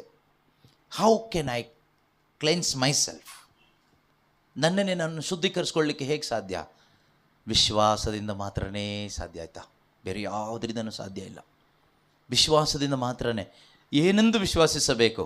ಇಷ್ಟೇ, ಆತನ ನಾಮ ಸ್ಮರಣೆ ಮಾಡುವಾಗ ನನ್ನ ಪಾಪ ಕ್ಷಮೆ ಸಿಗುತ್ತೆ. ಹಾಗಾದರೆ ಇದಕ್ಕೆ ಬೇರೆ ಏನೂ ಇಲ್ವಾ? ಬೇರೆ ಏನೂ ಇಲ್ಲ. ಯಾಕೆ ಗೊತ್ತಾ? ಆ ನಾಮಕ್ಕೆ ಅಷ್ಟು ಶಕ್ತಿ ಇದೆ, ಆ ನಾಮಕ್ಕೆ ಅಷ್ಟೊಂದು ಪವರ್ ಇದೆ. ಆದರೆ ನಮಗೆ ಆ ನಾಮದಲ್ಲಿ ಈ ವಿಶ್ವಾಸ ಇಲ್ಲದೆ ಇರೋದ್ರಿಂದನೇ ನಮಗೇನು ಅದರ ಅನುಭವ ಸಿಗ್ತಾ ಇಲ್ಲ. ಮಾತ್ರವಲ್ಲ, ನಾವು ಆ ನಾಮವನ್ನು ದುರುಪಯೋಗ ಕೂಡ ಮಾಡೋದ್ರಿಂದ ಆ ನಾಮದ ಶಕ್ತಿ ನಮಗೆ ಅನುಭವ ಆಗ್ತಾ ಇಲ್ಲ. ಎಷ್ಟೋ ಕ್ರೈಸ್ತರಿಗೆ ಯೇಸು ಕ್ರಿಸ್ತನ ಅಥವಾ ಯೇಸು ಎಂಬ ಆ ನಾಮದಲ್ಲಿ ನಂಬಿಕೆ ಇಲ್ಲ. ಅದರಲ್ಲಿ ಪಾಪ ಕ್ಷಮೆ ಇದೆ, ಆ ನಾಮದಲ್ಲಿ ನಿತ್ಯ ಜೀವ ಇದೆ, ಆ ನಾಮದಲ್ಲಿ ಎಲ್ಲ ಆಧ್ಯಾತ್ಮಿಕ ಆಶೀರ್ವಾದಗಳನ್ನು ಅನುಭವಿಸಲಿಕ್ಕೆ ಸಾಧ್ಯ ಇದೆ ಎಂಬ ಸತ್ಯದ ಅರಿವು ಎಷ್ಟೋ ಕ್ರೈಸ್ತರ ಒಳಗಡೆ ಇವತ್ತು ಇಲ್ಲ. ಅದರಿಂದ ನಾವು ಆ ನಾಮ ಒಂದ್ಬಿಟ್ಟು ಬೇರೆ ಎಲ್ಲ ನಾಮ ಹೇಳ್ತೀವಿ ಬಾಯಲ್ಲಿ. ಎಷ್ಟು ಶ್ರೇಷ್ಠವಾದ ಒಂದು ನಾಮ ನಮಗೆ ಕೊಟ್ಟಿದ್ದಾರೆ ನೋಡಿ. ಯೋವಾನ 1:12 ವಾಕ್ಯ ಹೇಳುತ್ತೆ, ಆತನ ನಾಮದಲ್ಲಿ ವಿಶ್ವಾಸ ಇಟ್ಟವನಿಗೆ ದೇವರ ಮಕ್ಕಳಾಗುವ ಹಕ್ಕು ಕೊಟ್ಟರು ಅಂತ ಇದೆ. ಆತನಲ್ಲಿ ಅಂತ ಅಲ್ಲ ಇರೋದು, ಆತನ ಹೆಸರಿನಲ್ಲಿ, ಆತನ ಹೆಸರಿನಲ್ಲಿ ಅಂತ ಇದೆ. ಇದೆಯಾ? ಕೆಲವರಾದರೂ ಅವರನ್ನು ಬರಮಾಡಿಕೊಂಡರು, ಅಂಥವರಿಗೆ, ಅಂದರೆ ಅವರಲ್ಲಿ ವಿಶ್ವಾಸವಿಟ್ಟು. ಅವರಲ್ಲಿ ಅಂತಿದೆಯಾ? ಓಕೆ, ಇಂಗ್ಲೀಷಲ್ಲಿ ಏನಿದೆ ಓದೋಣ. ಬಿಲೀವ್ ಇನ್ ಹಿಸ್ ನೇಮ್, ಆತನ ನಾಮದಲ್ಲಿ ಅಂತಲೇ ಇರೋದದು. ಇರಲಿ, ಪರವಾಗಿಲ್ಲ. But to all who received him who believed in his name, who believed in his name, ಆತನ ಹೆಸರಿನಲ್ಲಿ ಯಾರೆಲ್ಲ ನಂಬಿಕೆ ಇಟ್ಟರೋ, ಹೆಸರಿನಲ್ಲಿ ನಂಬಿಕೆ ಇಡೋದು ಅಲ್ವಾ? ನನ್ನ ಹೆಸರಲ್ಲಿ ನಂಬಿಕೆ ಇಟ್ಟಿದ್ರೆ ಏನಾದರೂ ಸಿಗುತ್ತಾ? ಇದೆಯಲ್ಲ ಬೇರೆ ಟ್ರಾನ್ಸ್ಲೇಷನ್ನಲ್ಲಿ. ಆದರೆ ಯಾರ್ಯಾರು ಆತನನ್ನು ಅಂಗೀಕರಿಸಿದರೋ ಅವರಿಗೆ, ಅಂದರೆ ಆತನ ಹೆಸರಿನ ಮೇಲೆ ನಂಬಿಕೆ ಇಡುವವರಿಗೆ ದೇವರ ಪುತ್ರರಾಗುವ ಅಧಿಕಾರವನ್ನು ಆತನು ಕೊಟ್ಟನು. ಎಂಥ ಅಧಿಕಾರ, ಎಂಥ ಆಶೀರ್ವಾದ! ಇದನ್ನು ಸಾಧಾರಣ ಆಶೀರ್ವಾದನ? ಯಾವುದ್ರಲ್ಲಿ ನಂಬಿಕೆ ಇಡೋರಿಗೆ? ಆತನ ಹೆಸರಿನಲ್ಲಿ ನಂಬಿಕೆ ಇಡೋರಿಗೆ. ಹಾಗಾದರೆ ಒಂದು 100 ಜನ ಒಂದು ಕಡೆ ಸೇರಿದಾಗ ಆತನ ಹೆಸರಿನ ಮಹತ್ವ ಅಲ್ಲಿ ಸಾರಲ್ಪಟ್ಟಾಗ ಅಲ್ಲಿರ್ತಕ್ಕಂಥ 10 ಜನ 100ರಲ್ಲಿ 10 ಜನ ಆತನ ಹೆಸರಿನಲ್ಲಿ ನಂಬಿಕೆ ಇಟ್ಟಾಗ ಪಿಶಾಚಿ ಮಕ್ಕಳಾಗಿ ಇದ್ದವರು ದೇವರ ಮಕ್ಕಳಾಗಿ ಪರಿವರ್ತನೆ ಹೊಂತಾರೆ. ಇದು ಪಿಶಾಚಿಗೆ ಸಹಿಸಲಿಕ್ಕಾಗತ್ತಾ? ಪಿಶಾಚಿಗೆ ಗೊತ್ತು. ಅದಕ್ಕೆ ಅವನು ಈ ಕೂಟಗಳನ್ನು, ಸಭಾ ಕೂಟಗಳನ್ನು ಡಿಸ್ಟರ್ಬ್ ಮಾಡೋದು. ಬೇರೆ ಯಾವುದೇ ಹಬ್ಬದ ಕೂಟಗಳನ್ನ ಅವನು ಡಿಸ್ಟರ್ಬ್ ಮಾಡಲ್ಲ. ಅವನಿಗೇನು ಪ್ರಾಬ್ಲಮ್ಮೇ ಇಲ್ಲ. ನೀವು ಎಷ್ಟಾದರೂ ಹಬ್ಬ ಮಾಡಿ, ಏನು ಬೇಕಾದರೂ ಮಾಡಿ, ಬೇರೆ ಅವನಿಗೆ ಪ್ರಾಬ್ಲಮ್ 5 ಪೈಸಾ ಪ್ರಾಬ್ಲಮ್ ಇಲ್ಲ. ಯಾಕೆ ಅಂದರೆ ಪಿಶಾಚಿಗೆ ಗೊತ್ತು ಇದರಿಂದ ಇವರಿಗೇನು ಸಿಗೋದಿಲ್ಲ ಅಂತ. ಇದರಲ್ಲಿ ಇವರ ಪಾಪ ಕ್ಷಮೆನೂ ಸಿಗೋದಿಲ್ಲ, ನಿತ್ಯ ಜೀವನೂ ಸಿಗೋದಿಲ್ಲ, ಯಾವ ಪರಿವರ್ತನೆಯೂ ಆಗೋದಿಲ್ಲ. ಒಂದು ಮನರಂಜನೆ ಮಾಡ್ಕೊಂಡು ಟೈಮ್ ಪಾಸ್ ಮಾಡ್ಕೊಂಡು ಹೋಗ್ತಾ ಇದ್ದಾರೆ, ಹೋಗಲಿ ಅಂತ ಅವನು ಡಿಸ್ಟರ್ಬ್ ಮಾಡ್ಲಿಕ್ಕೆ ಬರಲ್ಲ. ಅದೇ ನೀವು ಒಂದು ಕರಿಸ್ಮ್ಯಾಟಿಕ್ ಧ್ಯಾನ ಮಾಡಿ ನೋಡಿ, ಧ್ಯಾನ ನಡೆಸು ನೋಡಿ. ಯಾವುದೋ ಒಂದು ಊರಲ್ಲೋ, ಚರ್ಚಲ್ಲೋ, ಮನೆಯಲ್ಲೋ, ಬೀದಿಯಲ್ಲೋ ಧ್ಯಾನ ಕೂಟ, ಪ್ರೇಯರ್ ಮೀಟಿಂಗ್ ಅಂತ ಹೇಳಿಬಿಟ್ಟು ಯೇಸು ಕ್ರಿಸ್ತನ ಹೆಸರಿನಲ್ಲಿ ನಡೆಸು ನೋಡಿ. ಆಗ ಕೂಟವಾಗಿ ಬರ್ತಾರೆ. ಅದೇ ನೀವು ಹಬ್ಬ ಮಾಡಿ ನೋಡಿ, ಒಂದು ಸ್ಟ್ಯಾಚ್ಯೂ ಇಟ್ಟು ಒಂದಿಷ್ಟು ಕ್ಯಾಂಡಲ್ ಅಂಟಿಸಿ ಡೆಕೋರೇಷನ್ ಎಲ್ಲ ಮಾಡಿ ಇಟ್ಟು ನೋಡಿ, ಯಾರು ನಿಮ್ಮ ತಂಟೆಗೆ ಬರಲ್ಲ. ಬಂದುಬಿಟ್ಟು ಇನ್ನೂ ಸ್ವಲ್ಪ ಐಡಿಯಾ ಕೊಟ್ಟು ಹೋಗ್ತಾರೆ. ಅಲ್ಲಿ ಲೈಟ್ ಹಾಕಬೇಕಾಗಿತ್ತು, ಇಲ್ಲಿ ಫೋಕಸ್ ಲೈಟ್ ಹಾಕಬೇಕಾಗಿತ್ತು, ಸ್ಟ್ಯಾಚ್ಯೂ ಇನ್ನೊಂದು ಸ್ವಲ್ಪ ಹೈಟ್ ಇರಬೇಕಾಗಿತ್ತು ಅಂತ ಹೇಳ್ಬಿಟ್ಟು ಅವರೇ ಹೈಟ್ ಮಾಡಿಕೊಟ್ಟು ಹೋಗ್ತಾರೆ. ಕಾರಣ ಪಿಶಾಚಿಗೆ ಗೊತ್ತು ಇದರಲ್ಲಿ ಏನೂ ಇಲ್ಲ ಅಂತ. ಇದರಿಂದ ಇವರು ಯಾರಿಗೂ ಆತ್ಮಕ್ಕೇನೂ ಸಿಗೋದಿಲ್ಲ, ಹೇಗೂ ಟೈಮ್ ವೇಸ್ಟ್ ಮಾಡ್ತಾ ಇದ್ದಾರೆ ಅಂತ ಹೇಳ್ಬಿಟ್ಟು ಆರಾಮಾಗಿ ಹೋಗ್ತಾನೆ. ಆದರೆ ಯಾವಾಗ ನೀವು ಬೈಬಲ್ ಹಿಡ್ಕೊಂಡು, ವಾಕ್ಯ ಹಿಡ್ಕೊಂಡು ಸಾರ್ತಿರೋ ಒಂದು ಕಡೆ, ಒಂದು ಮನೆಯಲ್ಲೋ, ಒಂದು ಊರಿನಲ್ಲೋ, ಒಂದು ಕಾರ್ನರಲ್ಲೋ, ಒಂದು ಚರ್ಚ್ ಒಳಗಡೆ ನಿಂತ್ಕೊಂಡು, ಆಗ ಅವನಿಗೆ ಡಿಸ್ಟರ್ಬ್ ಆಗುತ್ತೆ. ಪಿಶಾಚಿ ಡಿಸ್ಟರ್ಬ್ ಆದಾಗ ಏನು ಮಾಡ್ತಾನೆ? ಈ ಪಿಶಾಚಿ ಆಲ್ರೆಡಿ ಒಳಗಡೆ ಇರ್ತಕ್ಕಂಥ ಕೆಲವರು ಇದ್ದಾರೆ, ಅವ್ರ ಒಳಗಡೆ ಇವನು ಹೀಗೆ ಕಳಿಸ್ಬಿಡ್ತಾನೆ ಸ್ಪಿರಿಟ್ನ. ಅವನದೊಂದು ಅನಾಯಿಂಟಿಂಗ್ ಇದೆ. ಆಗ ಇವರಿಗೆ ಪವರ್ ಬರುತ್ತೆ. ಆ ಪವರ್ ಇವ್ರು ಬಂದು, ಈಗ ಈ ಶಬ್ದ ಜಾಸ್ತಿ ಆಗಿದೆ, ನಿಲ್ಲಿಸು, ಸೌಂಡ್ ವಾಲ್ಯೂಮ್ ಜಾಸ್ತಿ ಆಗಿದೆ, ಕಡಿಮೆ ಮಾಡಿ, ಕಿರಿಚಬೇಡಿ. ಯಾಕೆ ಕಿರಿಸಿದ್ದೀರಾ? ದೇವರಿಗೆ ಸೈಲೆಂಟಾಗಿ ಪ್ರೇಯರ್ ಮಾಡೋಕ್ಕಾಗೋದಿಲ್ವಾ? ಶಾಂತವಾಗಿ ಪ್ರೇಯರ್ ಮಾಡಿ ದೇವ್ರಿಗೆ ಕೇಳಿಸೋದಿಲ್ವಾ? ಆತನ ನಾಮ ಕೇಳಿಸ್ಕೊಳ್ಳಿಕ್ಕೆ ಯಾರಿಗಾಗೋದಿಲ್ಲ? ಪಿಶಾಚಿಗೆ ಇಷ್ಟ ಇಲ್ಲ. ಇನ್ನು ಪಿಶಾಚಿ ಯಾರ್ದಾದ್ರೂ ಒಳಗಡೆ ಇದ್ದರೆ ಅವ್ರಿಗೆ ಇಷ್ಟ ಆಗೋದಿಲ್ಲ. ಅವ್ರಿಗೆ ಬೇರೆ ಯಾವ್ದು ಹೆಸರು ಏನು ಡಿಸ್ಟರ್ಬ್ ಮಾಡೋದಿಲ್ಲ. ಅವ್ರಿಗೆ ಡಿಸ್ಟರ್ಬ್ ಮಾಡೋದು ಒಂದೇ ಒಂದು ಹೆಸರು, ಯೇಸುವಿನ ಹೆಸರು. ಆದರೆ ನಿಜವಾಗಲೂ ಒಂದು ವಿಪರ್ಯಾಸ, ದುಃಖಕರವಾದ ವಿಷಯ ಅಂದರೆ ಈ ಯೇಸುವಿನ ಹೆಸರು ಕ್ರಿಶ್ಚಿಯನ್ಸ್ಗೆ ಡಿಸ್ಟರ್ಬ್ ಮಾಡ್ತಾ ಇದೆ ಇವತ್ತು. ನೀವು ಬೇಕಾದರೆ ಟೆಸ್ಟ್ ಮಾಡಿ ನೋಡಿ. ಒಂದು ಚರ್ಚಲ್ಲಿ, ನೀವಿರೋ ಚರ್ಚಲ್ಲೇ ಒಂದು 10 ಹಾಡು ಯೇಸುದ ಮಾತ್ರ ಹಾಡಿ, ಆವಾಗ ಕಂಪ್ಲೇಂಟ್ ತೊಗೊಂಡು ಬರ್ತಾರೆ. ಯಾಕೆ ಯೇಸು ಹಾಡು ಮಾತ್ರ ಹಾಡ್ತೀರಿ ನೀವು? ಮರಿಯಮ್ನವ್ರ ಹಾಡು ಯಾಕೆ ಹಾಡೋದಿಲ್ಲ? ಅಂತೋನಿಯವ್ರ ಹಾಡು ಯಾಕೆ ಹಾಡೋದಿಲ್ಲ? ಸತ್ತವರಿಗೋಸ್ಕರ ಹಾಡು ಯಾಕೆ ಹಾಡೋದಿಲ್ಲ ಅಂತ ಕೇಳ್ತಾರೆ. ಕೇಳಿದಾರಾ? ಕೇಳ್ತಾರೆ. ಯಾಕೆ ಕೇಳಿದರೆ, ಅವರಿಗೆ, ಈ ಪ್ರಶ್ನೆ ಕೇಳೋರಿಗೆ ಯೇಸು ಕ್ರಿಸ್ತನ ನಾಮದಲ್ಲಿ ವಿಶ್ವಾಸನೂ ಇಲ್ಲ, ಮಾತೆ ಮರಿಯಮ್ನವ್ರು ಯಾರು ಅಂತ ಗೊತ್ತೂ ಇಲ್ಲ, ಅಂತೋನಿಯವ್ರ ಪರಿಚಯನೂ ಇಲ್ಲ, ಪಿಶಾಚಿಯ ಕುತಂತ್ರ ಏನೂ ಗೊತ್ತೂ ಇಲ್ಲ, ಪಿಶಾಚಿನೂ ಗೊತ್ತಿಲ್ಲ, ದೇವರು ಗೊತ್ತಿಲ್ಲ, ಆದರೂ ಕ್ರಿಶ್ಚಿಯನ್.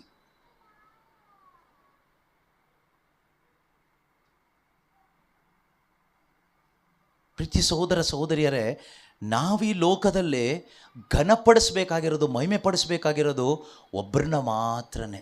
ಅದು ಯಾರನ್ನ ಕೇಳಿದರೆ ದೇವ್ರನ್ನ ಮಾತ್ರನೇ, ಅವರ ನಾಮವನ್ನು ಮಾತ್ರನೇ.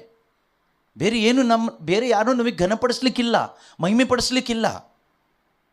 ಅವರೊಬ್ಬರನ್ನ ಘನಪಡಿಸ್ತಾ, ಮಹಿಮೆ ಪಡಿಸ್ತಾ ಜೀವಿಸಬೇಕೆಂದೇ ಆಯ್ಕೆ ಆದವರು ನಾವು ಒಬ್ಬೊಬ್ಬರು ಕೂಡ. ಆತನ ನಾಮ ಸ್ಮರಣೆ ಮಾಡುವ, ನನ್ನ ಹೆಸರನ್ನು ನಿಮ್ಮ ನೆನಪಿಗೆ ಬರಮಾಡುವ ಎಲ್ಲ ಸ್ಥಳದಲ್ಲೂ ನಾನು ಬಂದು ಆಶೀರ್ವದಿಸ್ತೀನಿ ಅಂತ ಹೇಳಿದ ದೇವರು ಈಗಲೂ ಆ ಕಾರ್ಯ ಮಾಡ್ತಾ ಇದ್ದಾರೆ, ಇಲ್ಲೂ ಆ ಕಾರ್ಯ ಮಾಡ್ತಾ ಇದ್ದಾರೆ, ಇನ್ನು ಮುಂದಕ್ಕೂ ಈ ಕಾರ್ಯ ಮಾಡ್ತಾರೆ, ಎಲ್ಲೆಲ್ಲೂ ಈ ಕಾರ್ಯ ಮಾಡ್ತಾರೆ. ಈ ನಂಬಿಕೆ ನಮ್ಮೊಬ್ಬೊಬ್ಬರಿಗೆ ಇರಬೇಕು. ಕುಟುಂಬ ಪ್ರಾರ್ಥನೆ ಯಾಕೆ ಮಾಡಬೇಕು ಕೇಳಿದರೆ, ಇದಕ್ಕೋಸ್ಕರನೇ.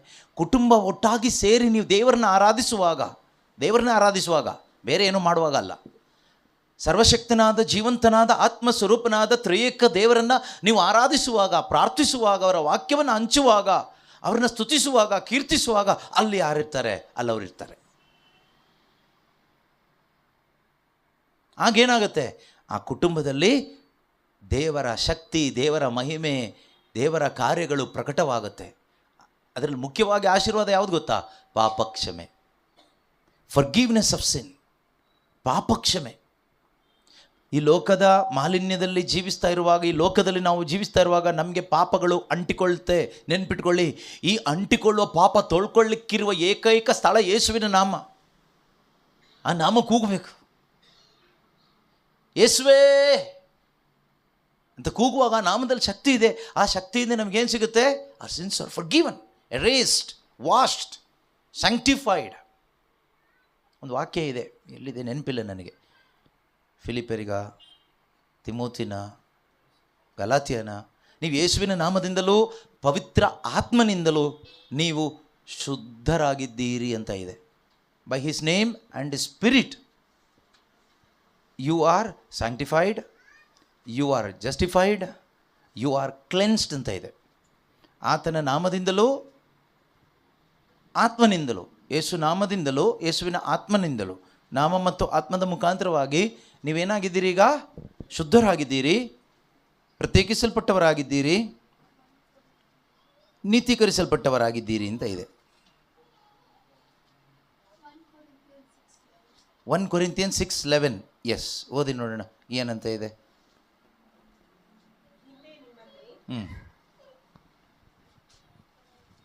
1 Corinthians chapter 6 verse 11. ಹಿಂದೆ ನಿಮ್ಮಲ್ಲಿ ಕೆಲವರು ಅಂಥವರಾಗಿದ್ದೀರಿ. ಅಂಥವರಂದ್ರೆ ಎಂಥವರು? ಮೇಲೆ 9-10ನೇ ವಾಕ್ಯದಲ್ಲಿ ಇದೆಯಲ್ವಾ, ಅಂಥವರಾಗಿದ್ದೇವೆ ನಾವು. ಎಂಥವರಾಗಿದ್ವಿ? ಸಾಧಾರಣ ವಿಷಯ ಅಲ್ಲ. ದುರಾಚಾರಿಗಳು, ವಿಗ್ರಹಾರಾಧಕರು, ವ್ಯಭಿಚಾರಿಗಳು, ಸಲಿಂಗಕಾಮಿಗಳು, ಕಳ್ಳರು, ಲೋಭಿಗಳು, ಕುಡುಕರು, ಪರನಿಂದಕರು, ಸುಲಿಗೆಗಾರರು, ಇವರು ಯಾರು ದೇವರ ಸಾಮ್ರಾಜ್ಯಕ್ಕೆ ಬಾಧ್ಯಸ್ಥರಲ್ಲ. ಯಾರಿಗೆಲ್ಲ ದೇವರ ಸಾಮ್ರಾಜ್ಯ ಇಲ್ಲ ಅಂತೆ? ಯಾರಿಗೆಲ್ಲ ಇಲ್ಲ? ದುರಾಚಾರಿಗಳು, ರಾಂಗ್ ಡೂವರ್ಸ್, ದುರಾಚಾರಿಗಳು, ವಿಗ್ರಹಾರಾಧಕರು, ವಿಗ್ರಹಗಳನ್ನ ಇಟ್ಕೊಂಡು ಸ್ಟ್ಯಾಚ್ಯುಗಳನ್ನ ಇಟ್ಕೊಂಡು ಇದೇ ದೇವರು ಆಶೀರ್ವಾದ ಮಾಡಪ್ಪ ಎಂದು ಅದನ್ನು ಆರಾಧಿಸುವವರು, ಅಥವಾ ಆರಾಧನೆಗೆ ಸಂಬಂಧಪಟ್ಟ ಕಾರ್ಯಗಳು ಅಡ್ಡ ಬೀಳೋದು, ಕೈ ಮುಗಿಯೋದು, ಇದೆಲ್ಲ ಕೂಡ ನಾವು ನೋಡ್ತೀವಿ. ಯೇಸು ಸ್ವಾಮಿ ಆ ದೋಣಿ ಹತ್ತಿದಾಗ, ನೀರಿನ ಮೇಲೆ ನಡ್ಕೊಂಡು ಬಂದು ದೋಣಿ ಹತ್ತಿದಾಗ ಅಲ್ಲಿದ್ದವರೆಲ್ಲರೂ ಅವರನ್ನು ಆರಾಧಿಸಿದರು ಅಂತ ಇದೆ. ಏನು ಆರಾಧಿಸಿದರು ಅಂದರೆ ಅಡ್ಡ ಬಿದ್ದರು. ಪಿಶಾಚಿ ಯೇಸುವಿಗೆ ಕೇಳ್ತಾನೆ, ನೀನು ನನಗೆ ಅಡ್ಡ ಬಿದ್ದರೆ ಎಲ್ಲ ನಿನಗೆ ಅಂತ. ಅದರ ಅರ್ಥ ಏನು? ಆರಾಧಿಸಿದರೆ. ಬೈಬಲ್ನಲ್ಲಿ ಅನೇಕ ಕಡೆಗಳಲ್ಲಿ ಯೇಸು ಕ್ರಿಸ್ತನಿಗೆ ಅಡ್ಡ ಬಿದ್ದಿದ್ದಿದೆ, ಅಂದರೆ ಆರಾಧನೆ ಮಾಡಿದ್ದು. ಸೊ ಅಡ್ಡ ಬೀಳೋದು ಒಂದು ಆರಾಧನೆಯ ಒಂದು ಸಂಕೇತ, ಬಾಹ್ಯ ಎಕ್ಸ್ಪ್ರೆಷನ್. ಸೊ ಅದರಿಂದ ನಾವು ಯಾವುದಾದರೂ ಮನುಷ್ಯನ ಮುಂದೆ, ಮೂರ್ತಿಯ ಮುಂದೆ, ಯಾವುದ್ರದ್ದಾದ್ರೂ ಮುಂದೆ ದೇವರೇ ನೀನೇ ನನ್ನ ರಕ್ಷಕ, ನೀನೇ ದೇವರು, ಆಶೀರ್ವಾದ ಮಾಡಪ್ಪ ಎಂದು ಅಡ್ಡ ಬೀಳೋದಾದರೆ ಅದನ್ನು ನಾನು ಆರಾಧಿಸ್ತಾ ಇದ್ದೀನಿ ಅಂತ ಅರ್ಥ. ಆ ರೀತಿಯಲ್ಲಿ ವಿಗ್ರಹಗಳನ್ನು ಆರಾಧಿಸುವಂಥದ್ದು ವಿಗ್ರಹ ಆರಾಧನೆ. ವ್ಯಭಿಚಾರಿಗಳು, ಸಲಿಂಗಕಾಮಿಗಳು, ಸಲಿಂಗ ಸ್ತ್ರೀ ಪುರುಷ ಸಂಪರ್ಕ ವ್ಯಭಿಚಾರ, ಸಲಿಂಗಕಾಮ, ಕಳ್ಳರು, ಲೋಭಿಗಳು ಅಂದ್ರೆ ಏನು? ಇನ್ನೂ ಬೇಕು, ಲೋಭ, ಇಚ್ಛೆ, ಹೆಚ್ಚಾಗಿ ದುಡ್ಡು ಮಾಡಬೇಕು, ಲೋಭ, ದುಡ್ಡು ಮಾಡಬೇಕು. ಬೆಳಗಿಂದ ಸಂಜೆ ತನಕ ಜೀವನನೇ ದುಡ್ಡು ಮಾಡಲಿಕ್ಕೆ, ಅದೇ ಲೋಭ, ಬೇರೆ ಏನು? ಹೊಟ್ಟೆಪಾಡಿಗಲ್ಲ, ಊಟ ಮಾಡಲಿಕ್ಕೋಸ್ಕರ ಅಲ್ಲ, ಊಟ ಬಟ್ಟೆಗಾಗಿ ಅಲ್ಲ, ದುಡ್ಡಿಗಾಗಿ ದುಡಿಯುವುದೇ ಲೋಭ. ಬದುಕಲಿಕ್ಕೆ ದುಡಿಯೋದು ಲೋಭ ಅಲ್ಲ, ಅದು ಕರ್ತವ್ಯ, ಮಾಡಲೇಬೇಕು, ಅದು ಕಮಿಟ್ಮೆಂಟ್, ಮಾಡೋಣ. ಆದರೆ ಇವತ್ತಿನ ದುಡಿಮೆ ಅಂತ ಹೇಳೋದೇನಾಗಿದೆ ಗೊತ್ತಾ? ಒಂದು ರೀತಿ ವಿಗ್ರಹ ಆರಾಧನೆ ಆಗಿದೆ. ಲೋಭ ವಿಗ್ರಹ ಆರಾಧನೆಗೆ ಸಮಾನ ಅಂತ ಬೈಬಲ್ ಹೇಳುತ್ತೆ. ಲೋಭ, ದುರಿಚ್ಛೆ, ಇನ್ನೂ ಹೆಚ್ಚು ಬೇಕು, ಇನ್ನೂ ಹೆಚ್ಚು ಸ್ಥಾನಮಾನ ಬೇಕು, ಲೋಭ. ನಮಗೆ ಒಂದು ಸಾಧಾರಣ ಒಂದು ಎಜುಕೇಷನ್ ಬೇಕು, ಕೆಲವರಿಗೆ ಅದರಲ್ಲೂ ಲೋಭ, ಇನ್ನೂ ಹೆಚ್ಚು ಸ್ಟಡಿ ಮಾಡಬೇಕು, ಇನ್ನೂ ಹೆಚ್ಚು ಡಿಗ್ರಿ ತಗೋಬೇಕು, ಲೋಭ.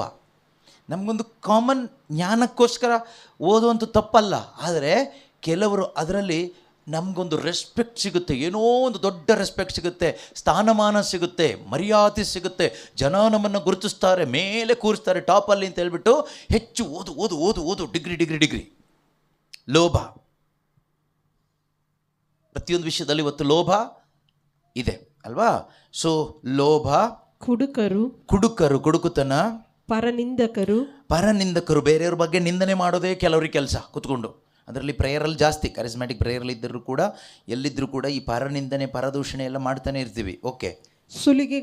ಸುಲಿಗೆಗಾರರು, ಬೇರೆಯವ್ರದ್ದು ಆಸ್ತಿ ಹೊಡ್ಕೊಳ್ಳೋದು, ಬೇರೆಯವ್ರ ಸೈಟ್ ಹೊಡ್ಕೊಳ್ಳೋದು, ಜಮೀನು ಹೊಡ್ಕೊಳ್ಳೋದು, ದುಡ್ಡು ಹೊಡ್ಕೊಳ್ಳೋದು, ಹೆಂಡ್ತಿ ನೋಡ್ಕೊಳ್ಳೋದು, ಗಂಡ ನೋಡ್ಕೊಳ್ಳೋದು, ಮಕ್ಕಳು ನೋಡ್ಕೊಳ್ಳೋದು, ಎಲ್ಲದೂ ಸುಲಿಗೆನೆ. ದುಡ್ಡು ಹೊಡ್ಕೊಳ್ಳೋದು ಮಾತ್ರ ಅಲ್ಲ, ಎಲ್ಲ ಥರದ ಸುಲಿಗೆನೂ ಮಾಡೋರಿದ್ದೀವಿ ಅಲ್ವಾ? ಹಾಂ, ಬೇರೆಯವ್ರ ಹೆಸರನ್ನು, ಒಳ್ಳೆ ಹೆಸರನ್ನು ನಾವು ಹೊಡ್ಕೋತೀವಿ, ಹೊಟ್ಟೆ ಕಿಚ್ಚಿಪಡೋದು. ಸುಲಿಗೆಗಾರರು ಇವರು ಯಾರು? ದೇವರ ಸಾಮ್ರಾಜ್ಯಕ್ಕೆ ಬಾಧ್ಯರಲ್ಲ. ಹಿಂದೆ ನಿಮ್ಮಲ್ಲಿ ಕೆಲವರು ಅಂಥವರಾಗಿದ್ದೀರಿ. ಹಿಂದೆ ನಮ್ಮಲ್ಲಿ, ನಾನು ಅಥವಾ ನೀವು, ನಮ್ಮಲ್ಲಿ ಕೆಲವರು ಅಂಥವರಾಗಿದ್ವಿ. ಆದರೆ ಈಗ ಪ್ರಭು ಯೇಸು ಕ್ರಿಸ್ತರ ನಾಮದಲ್ಲಿ, ಯಾವುದರಲ್ಲಿ ನಾವೇನು ಧ್ಯಾನ ಮಾಡ್ತಾ ಇದ್ದೀವಿ? ಕುಡುಕುತನ ವ್ಯಭಿಚಾರ ಅಲ್ಲ ಧ್ಯಾನ ಮಾಡ್ತಾ ಇರೋದು, ಆಯ್ತಾ? ಕ್ರಿಸ್ತನ ನಾಮ, ಯೇಸುವಿನ ನಾಮದ ಶಕ್ತಿ, ಆ ನಾಮದ ಮಹಿಮೆ, ಅದರ ಶ್ರೇಷ್ಠತೆ. ಆದರೆ ಈಗ ಪ್ರಭು ಯೇಸು ಕ್ರಿಸ್ತನ ನಾಮದಲ್ಲಿ ಮತ್ತು ದೇವರ ಆತ್ಮನಲ್ಲಿ ನೀವು ಶುದ್ಧರಾಗಿದ್ದೀರಿ, ಪುನೀತರಾಗಿದ್ದೀರಿ, ಹಾಗೂ ದೇವರೊಡನೆ ಸತ್ಸಂಬಂಧ ಹೊಂದಿದ್ದೀರಿ. ಎಂಥ ಅದ್ಭುತ ನೋಡಿ! ಎಂಥ ಕೆಟ್ಟತನದಲ್ಲಿ ನಾನಿದ್ದೆ, ಎಂಥ ಒಂದು ಪಾಪಿ ಆಗಿದ್ದೆ ನಾನು. ಈ ಮೇಲೆ 9-10ನೇ ವಾಕ್ಯದಲ್ಲಿ ಇದ್ದಂಥ ಈ ಮಹಾಪಾಪಿ ನಾನಾಗಿದ್ದರೆ ನನಗಿದರಿಂದ ಹೊರಗೆ ಬರಲಿಕ್ಕೆ ಈ ಪ್ರಪಂಚದಲ್ಲಿ ನನಗೆ ಚಾನ್ಸೇ ಇಲ್ಲ. No way out in this world. ಈ ಲೋಕದಲ್ಲಿ ಈ ಮಹಾಪಾಪಿಗೆ ಖಂಡಿತವಾಗಲೂ ಕಠಿಣವಾದ ಶಿಕ್ಷೆ ಬಿಟ್ಟರೆ ಬೇರೆ ಏನೂ ಇಲ್ಲ. ಆದರೆ ಒಬ್ರಿಗೆ ಮಾತ್ರ ಹೇಳಲಿಕ್ಕಾಗುತ್ತೆ, I will not punish you, go and sin more. Sin no more. Go and sin no more. ಒಬ್ರಿಗೆ ಮಾತ್ರ ಹೇಳಲಿಕ್ಕಾಗತ್ತೆ. ಯಾರಿಗೆ ಹೇಳಲಿಕ್ಕಾಗೋದು ಗೊತ್ತಾ? ಅಧಿಕಾರ ಉಳ್ಳವನಿಗೆ, ಅಧಿಕಾರ ಇರೋನಿಗೆ ಮಾತ್ರ ಹೇಳಲಿಕ್ಕಾಗತ್ತೆ. ಪರಿಶುದ್ಧನಿಗೆ ಮಾತ್ರ ಹೇಳಲಿಕ್ಕಾಗತ್ತೆ, ದೇವರಿಗೆ ಮಾತ್ರ ಹೇಳಲಿಕ್ಕಾಗತ್ತೆ. ಅದಕ್ಕೆ ಯಹೂದ್ಯರಿಗೆ ಕೋಪ ಬಂದಿದ್ದು, ಪಾಪ ಕ್ಷಮಿಸಲಿಕ್ಕೆ ಇವನು ಯಾವನು? ನಮ್ಮ ಥರನಿರೋ ಮನುಷ್ಯ ಇವನು. And Jesus is proving, I am not only man, I am god also. God in man. ಕೆಲವರು ಕೇಳ್ತಾರೆ, ಅಜ್ಞಾನದ ನಿಮಿತ್ತವಾಗಿ, ಅವಿಶ್ವಾಸದ ನಿಮಿತ್ತವಾಗಿ ಕೇಳ್ತಾರೆ ಕೆಲವರು, ಯೇಸು ಎಲ್ಲಾದರೂ ನಾನು ದೇವರು ಅಂತ ಹೇಳಿದಾರಾ ಅಂತ. ಯೇಸು ದೇವರು ಅಂತ ಎಲ್ಲೂ ಹೇಳಲಿಲ್ಲ, ಹೇಳೋ ಅವಶ್ಯಕತೆ ಇಲ್ಲ. ದೇವರಿಗೆ ನಾನು ದೇವರು ಅಂತ ಹೇಳೋ ಅವಶ್ಯಕತೆ ಏನಿಲ್ಲ. ಪ್ರೂವ್ ಮಾಡಿದರೆ ಸಾಕಲ್ವಾ? ಕಳ್ಳ ಬಂದ್ಬಿಟ್ಟು ನಾನು ಕಳ್ಳ ಅಂತ ಹೇಳ್ತಾನ? ಕಳ್ಳ ಅಂತ ಪ್ರೂವ್ ಮಾಡಿದರೆ ಸಾಕಲ್ವಾ? ಕಳ್ತನ ಮಾಡಿದರೆ ಸಾಕು, ಕಳ್ಳ ಆಗ್ತಾನೆ ಅಲ್ವಾ? ನಾನು ಪೊಲೀಸ್ ಅಂತ ಹೇಳಬೇಕಾ? ಡ್ರೆಸ್ ಹಾಕ್ಕೊಂಡು ಬಂದು ಕಳ್ಳನ ಹಿಡ್ಕೊಂಡು ಪ್ರೂವ್ ಮಾಡಿದರೆ ಸಾಕು, ಪೊಲೀಸ್ ಆಗ್ತಾನೆ. ಹಾಗೆ ದೇವರಿಗೆ ನಾನು ದೇವರು ಅಂತ ಹೇಳೋ ಅವಶ್ಯಕತೆ ಇಲ್ಲ. ಯೇಸುಗೆ ಅವ್ರು ಪ್ರೂವ್ ಮಾಡಿದ್ರು. ಯೇಸು ದೇವರು ಅಲ್ಲ ಅಂತ ಹೇಳೋರು ಪ್ರೂವ್ ಮಾಡಿ. ಈಗ ಯೇಸು ದೇವರು ಅಂತ ಪ್ರೂವ್ ಮಾಡಿದ್ರು. ಪ್ರೂವ್ ಮಾಡಿದ್ಮೇಲೆ ಮತ್ತೆ ಇನ್ನೇನು ತೋರಿಸ್ಕೊಡು, ಹೇಳೋದು ಯಾಕೆ ಬೇಕು? ನಾವೇನಾಗಿರೋದಿಲ್ಲೋ ಅದನ್ನು ಹೇಳ್ಕೊಳ್ತಾ ತಿರುಗ್ತೀವಿ ಯಾವಾಗಲೂ, ನಾನು ಒಳ್ಳೆಯವನು ಅಂತ. ನೀನು ಹೇಳಬೇಡ, ಪ್ರೂವ್ ಮಾಡು. ನಾನು ದೇವರಲ್ಲಿದ್ದೀನಿ ಬ್ರದರ್, ದೇವರಲ್ಲಿದ್ದೀನಿ, ವಿಶ್ವಾಸದಲ್ಲಿದ್ದವನು ವಿಶ್ವಾಸದಲ್ಲಿದ್ದೀನಿ ಅಂತ ಹೇಳೋಕ್ಕಾಗಲ್ಲ, ಹೇಳೋದಿಲ್ಲ. ಈ ವಿಶ್ವಾಸದಲ್ಲಿ ಇಲ್ಲದೆ ಇದ್ದವನೇ ವಿಶ್ವಾಸದಲ್ಲಿ ಇದ್ದೀನಿ ಅಂತ ಹೇಳೋದು.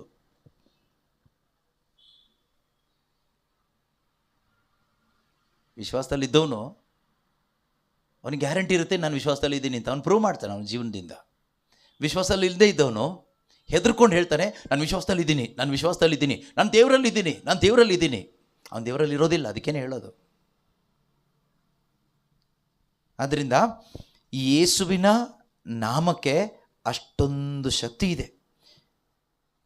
But you were washed, you were sanctified, you were justified in the name of the Lord Jesus Christ and in the Spirit of our God. ಪವಿತ್ರ ಆತ್ಮನ ಮುಖಾಂತರ ಮತ್ತು ಯೇಸುವಿನ ನಾಮದ ಶಕ್ತಿಯಿಂದ ಏನು ಅದ್ಭುತ ನಡೆದಿದೆ ನೋಡಿ. ಶುದ್ಧರಾಗಿದ್ದೀರಿ, ಪುನೀತರಾಗಿದ್ದೀರಿ, ಹಾಗೂ ದೇವರೊಡನೆ ಸತ್ಸಂಬಂಧ ಹೊಂದಿದ್ದೀರಿ. ಇದು ದೊಡ್ಡ ಅದ್ಭುತ ಅಲ್ವಾ? ಇದಕ್ಕೆ ಏನು ಖರ್ಚು ಮಾಡಿದ್ವಿ? ಏನೂ ಖರ್ಚು ಮಾಡಿಲ್ಲ.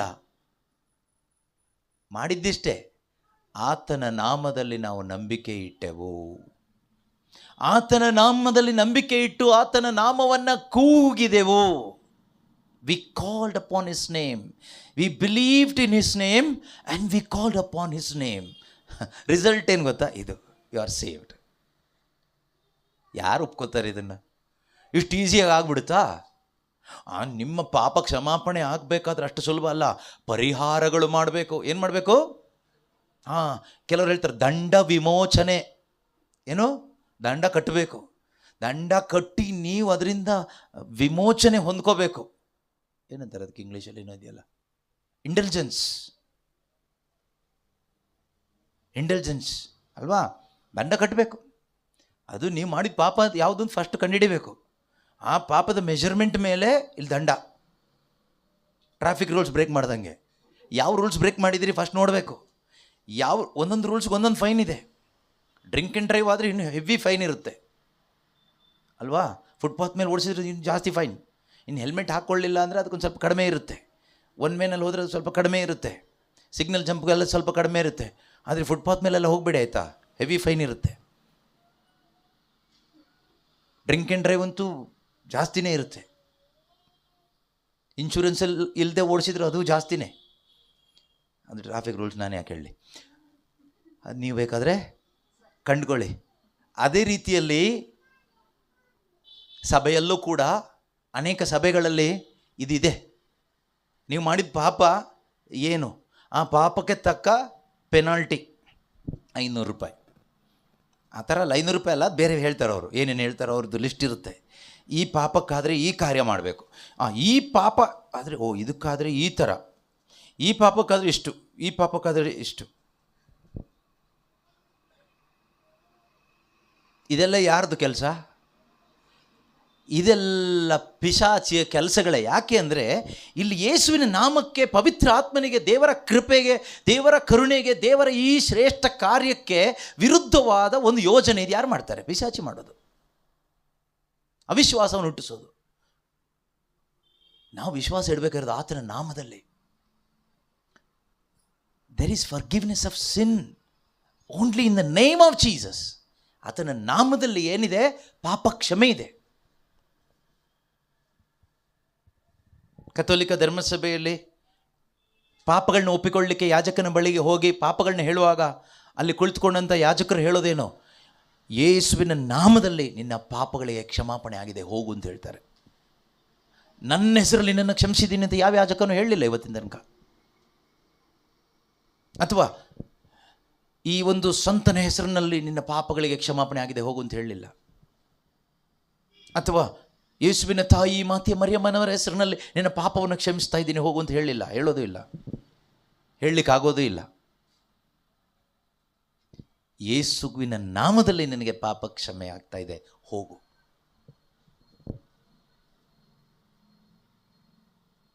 ನೀವೊಂದು ಕಡೆ ಶುಭ ಸಂದೇಶವನ್ನು ಸಾರ್ಲಿಕ್ಕೆ ಹೋಗ್ತೀರಿ, ಜನ ಎಲ್ಲ ಪಶ್ಚಾತ್ತಾಪ ಪಡ್ತಾರೆ. ಹಾಗೇನು ಮಾಡ್ತೀರಾ? ಏನು ಹೇಳ್ತೀರಾ ಅವಾಗ? ಏನು ಭಯಪಡಬೇಡಿ, ಪಶ್ಚಾತ್ತಾಪ ಪಡ್ತಾ ಇದ್ದೀರಲ್ವಾ? ಯೇಸುವಿನ ನಾಮದಲ್ಲಿ ನಿಮಗೆ ಪಾಪ ಕ್ಷಮೆ ಆಗಿದೆ. ನೀವು ವಾಕ್ಯ ಕೇಳಿದ್ದೀರಿ, ಪಶ್ಚಾತ್ತಾಪ ಪಟ್ಟಿದ್ದೀರಿ, ಯೇಸುವಿನ ನಾಮದಲ್ಲಿ ನಿಮಗೆ ಪಾಪ ಕ್ಷಮೆ ಆಗಿದೆ. Your sins are forgiven, go. ಪಶ್ಚಾತ್ತಾಪ ಪಡೆದಿದ್ದವನಿಗೆ ಪಾಪ ಕ್ಷಮೆ ಇಲ್ಲ, ಗೋ.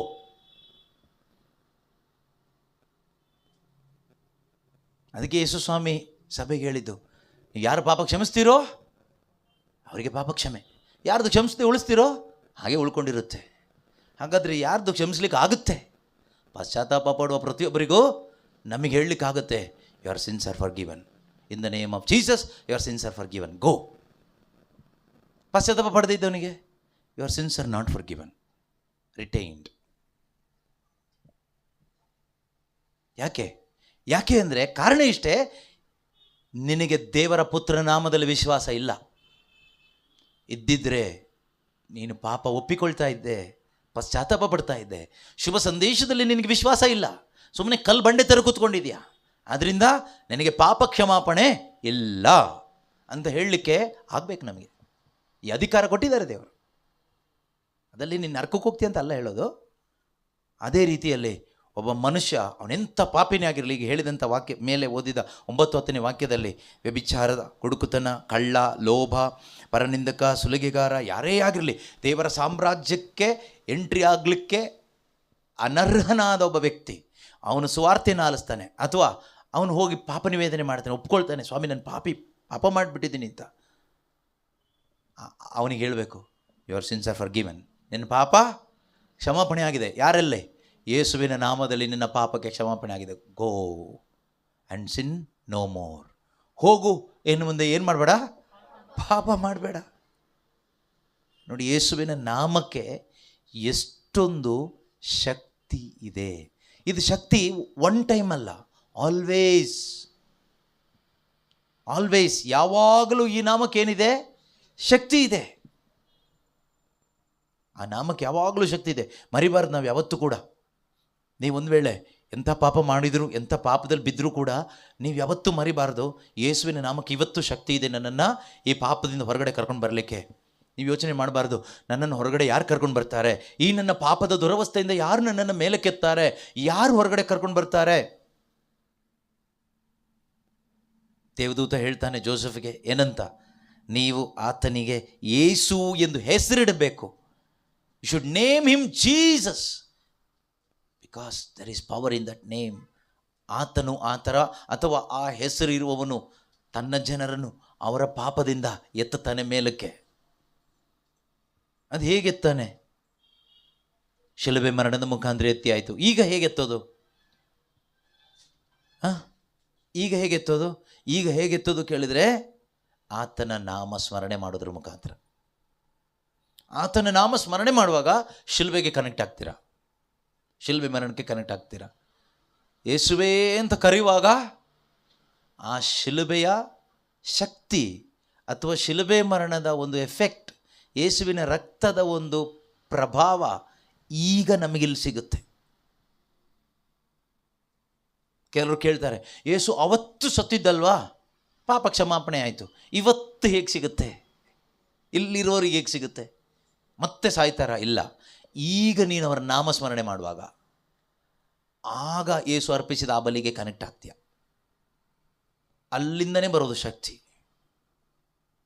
ಒಮ್ಮೆಗೆ ಎಲ್ಲ ಕಾಲಕ್ಕೂ ನಮ್ಮ ಪಾಪಗಳ ಪರಿಹಾರಕ್ಕಾಗಿ ಅವರು ಶಿಲುಬೆ ಮೇಲೆ ಸತ್ತಿತ್ತು. ಒಮ್ಮೆಗೆ ಎಲ್ಲ ಕಾಲಕ್ಕೂ ಅಂದರೆ ಈ ಕಾಲಕ್ಕೂ, ಇವತ್ತಿಗೂ, ನಾಳೆಗೂ, ನಾಡಿದ್ದಿಗೂ, ಎಲ್ಲ ವರ್ಷಕ್ಕೂ, ಯಾವಾಗಲೆಲ್ಲ, whenever you call upon his name, ಯಾವಾಗಲೆಲ್ಲ ಆತನ ನಾಮವನ್ನು ಕರಿತೀರೋ.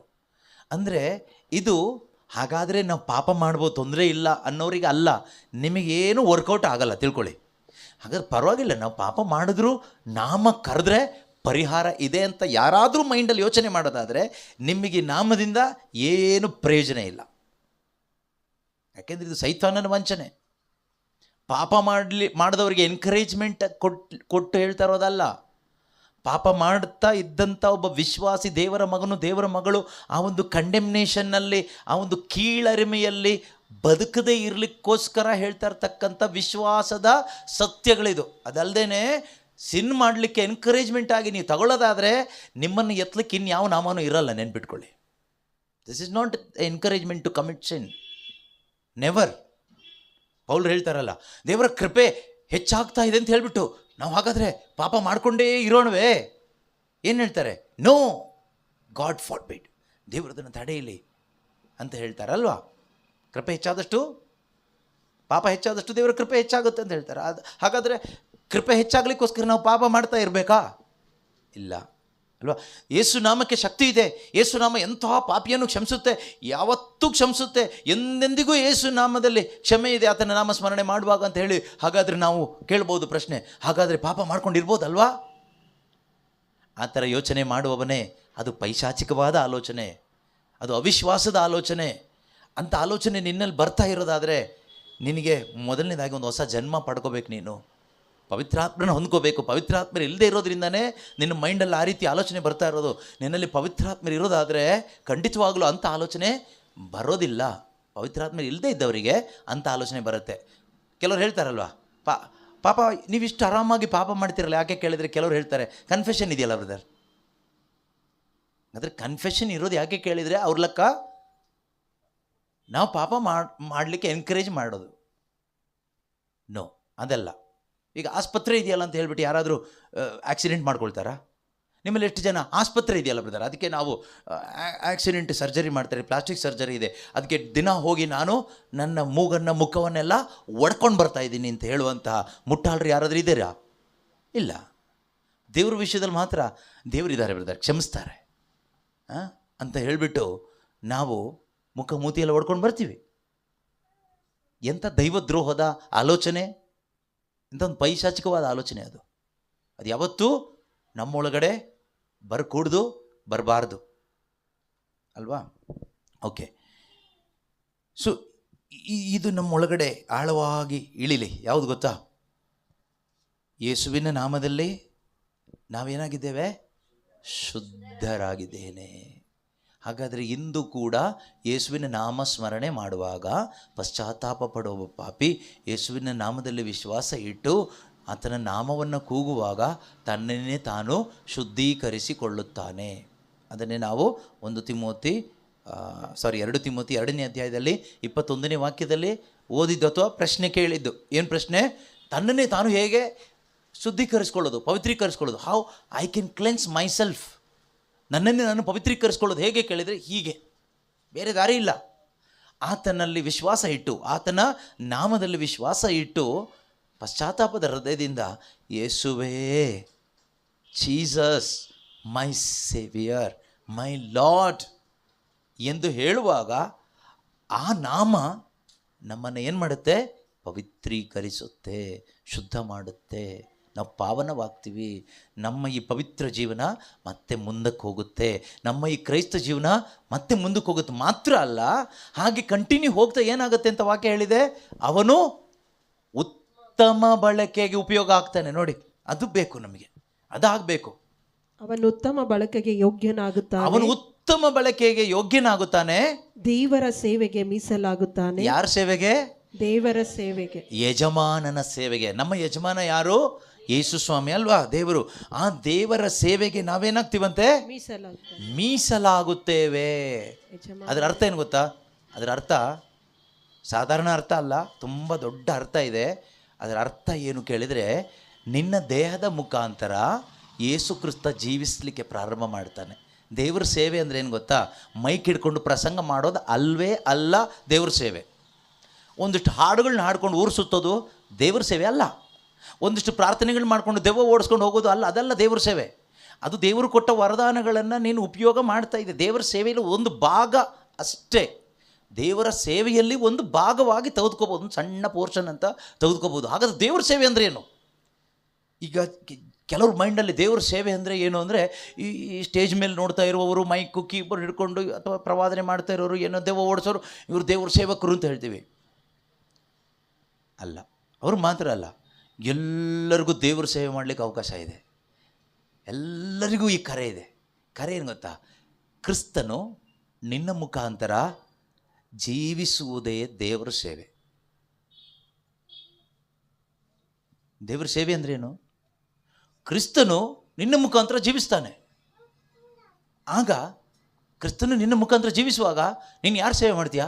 ದೇವರ ಸೇವೆ ಮಾಡ್ತೀಯ. ಫಾರ್ ಎಕ್ಸಾಂಪಲ್, ಒಂದು ಕುಟುಂಬದಲ್ಲಿ ಯಾವುದೋ ಒಂದು ಸಂದರ್ಭ ಬಂತು, ಕ್ಷಮೆ ಕೊಡ್ಲಿಕ್ಕೆ ಆಗೋದೇ ಇಲ್ಲ ಅಂತ ದ್ರೋಹ ಮಾಡಿದ್ದಾರೆ, ಗಂಡನೋ ಹೆಂಡ್ತಿನೋ ಅಪ್ಪನೋ ಅಮ್ಮನೋ ಮಗಳೋ ಪಕ್ಕದ ಮನೆಯವರು.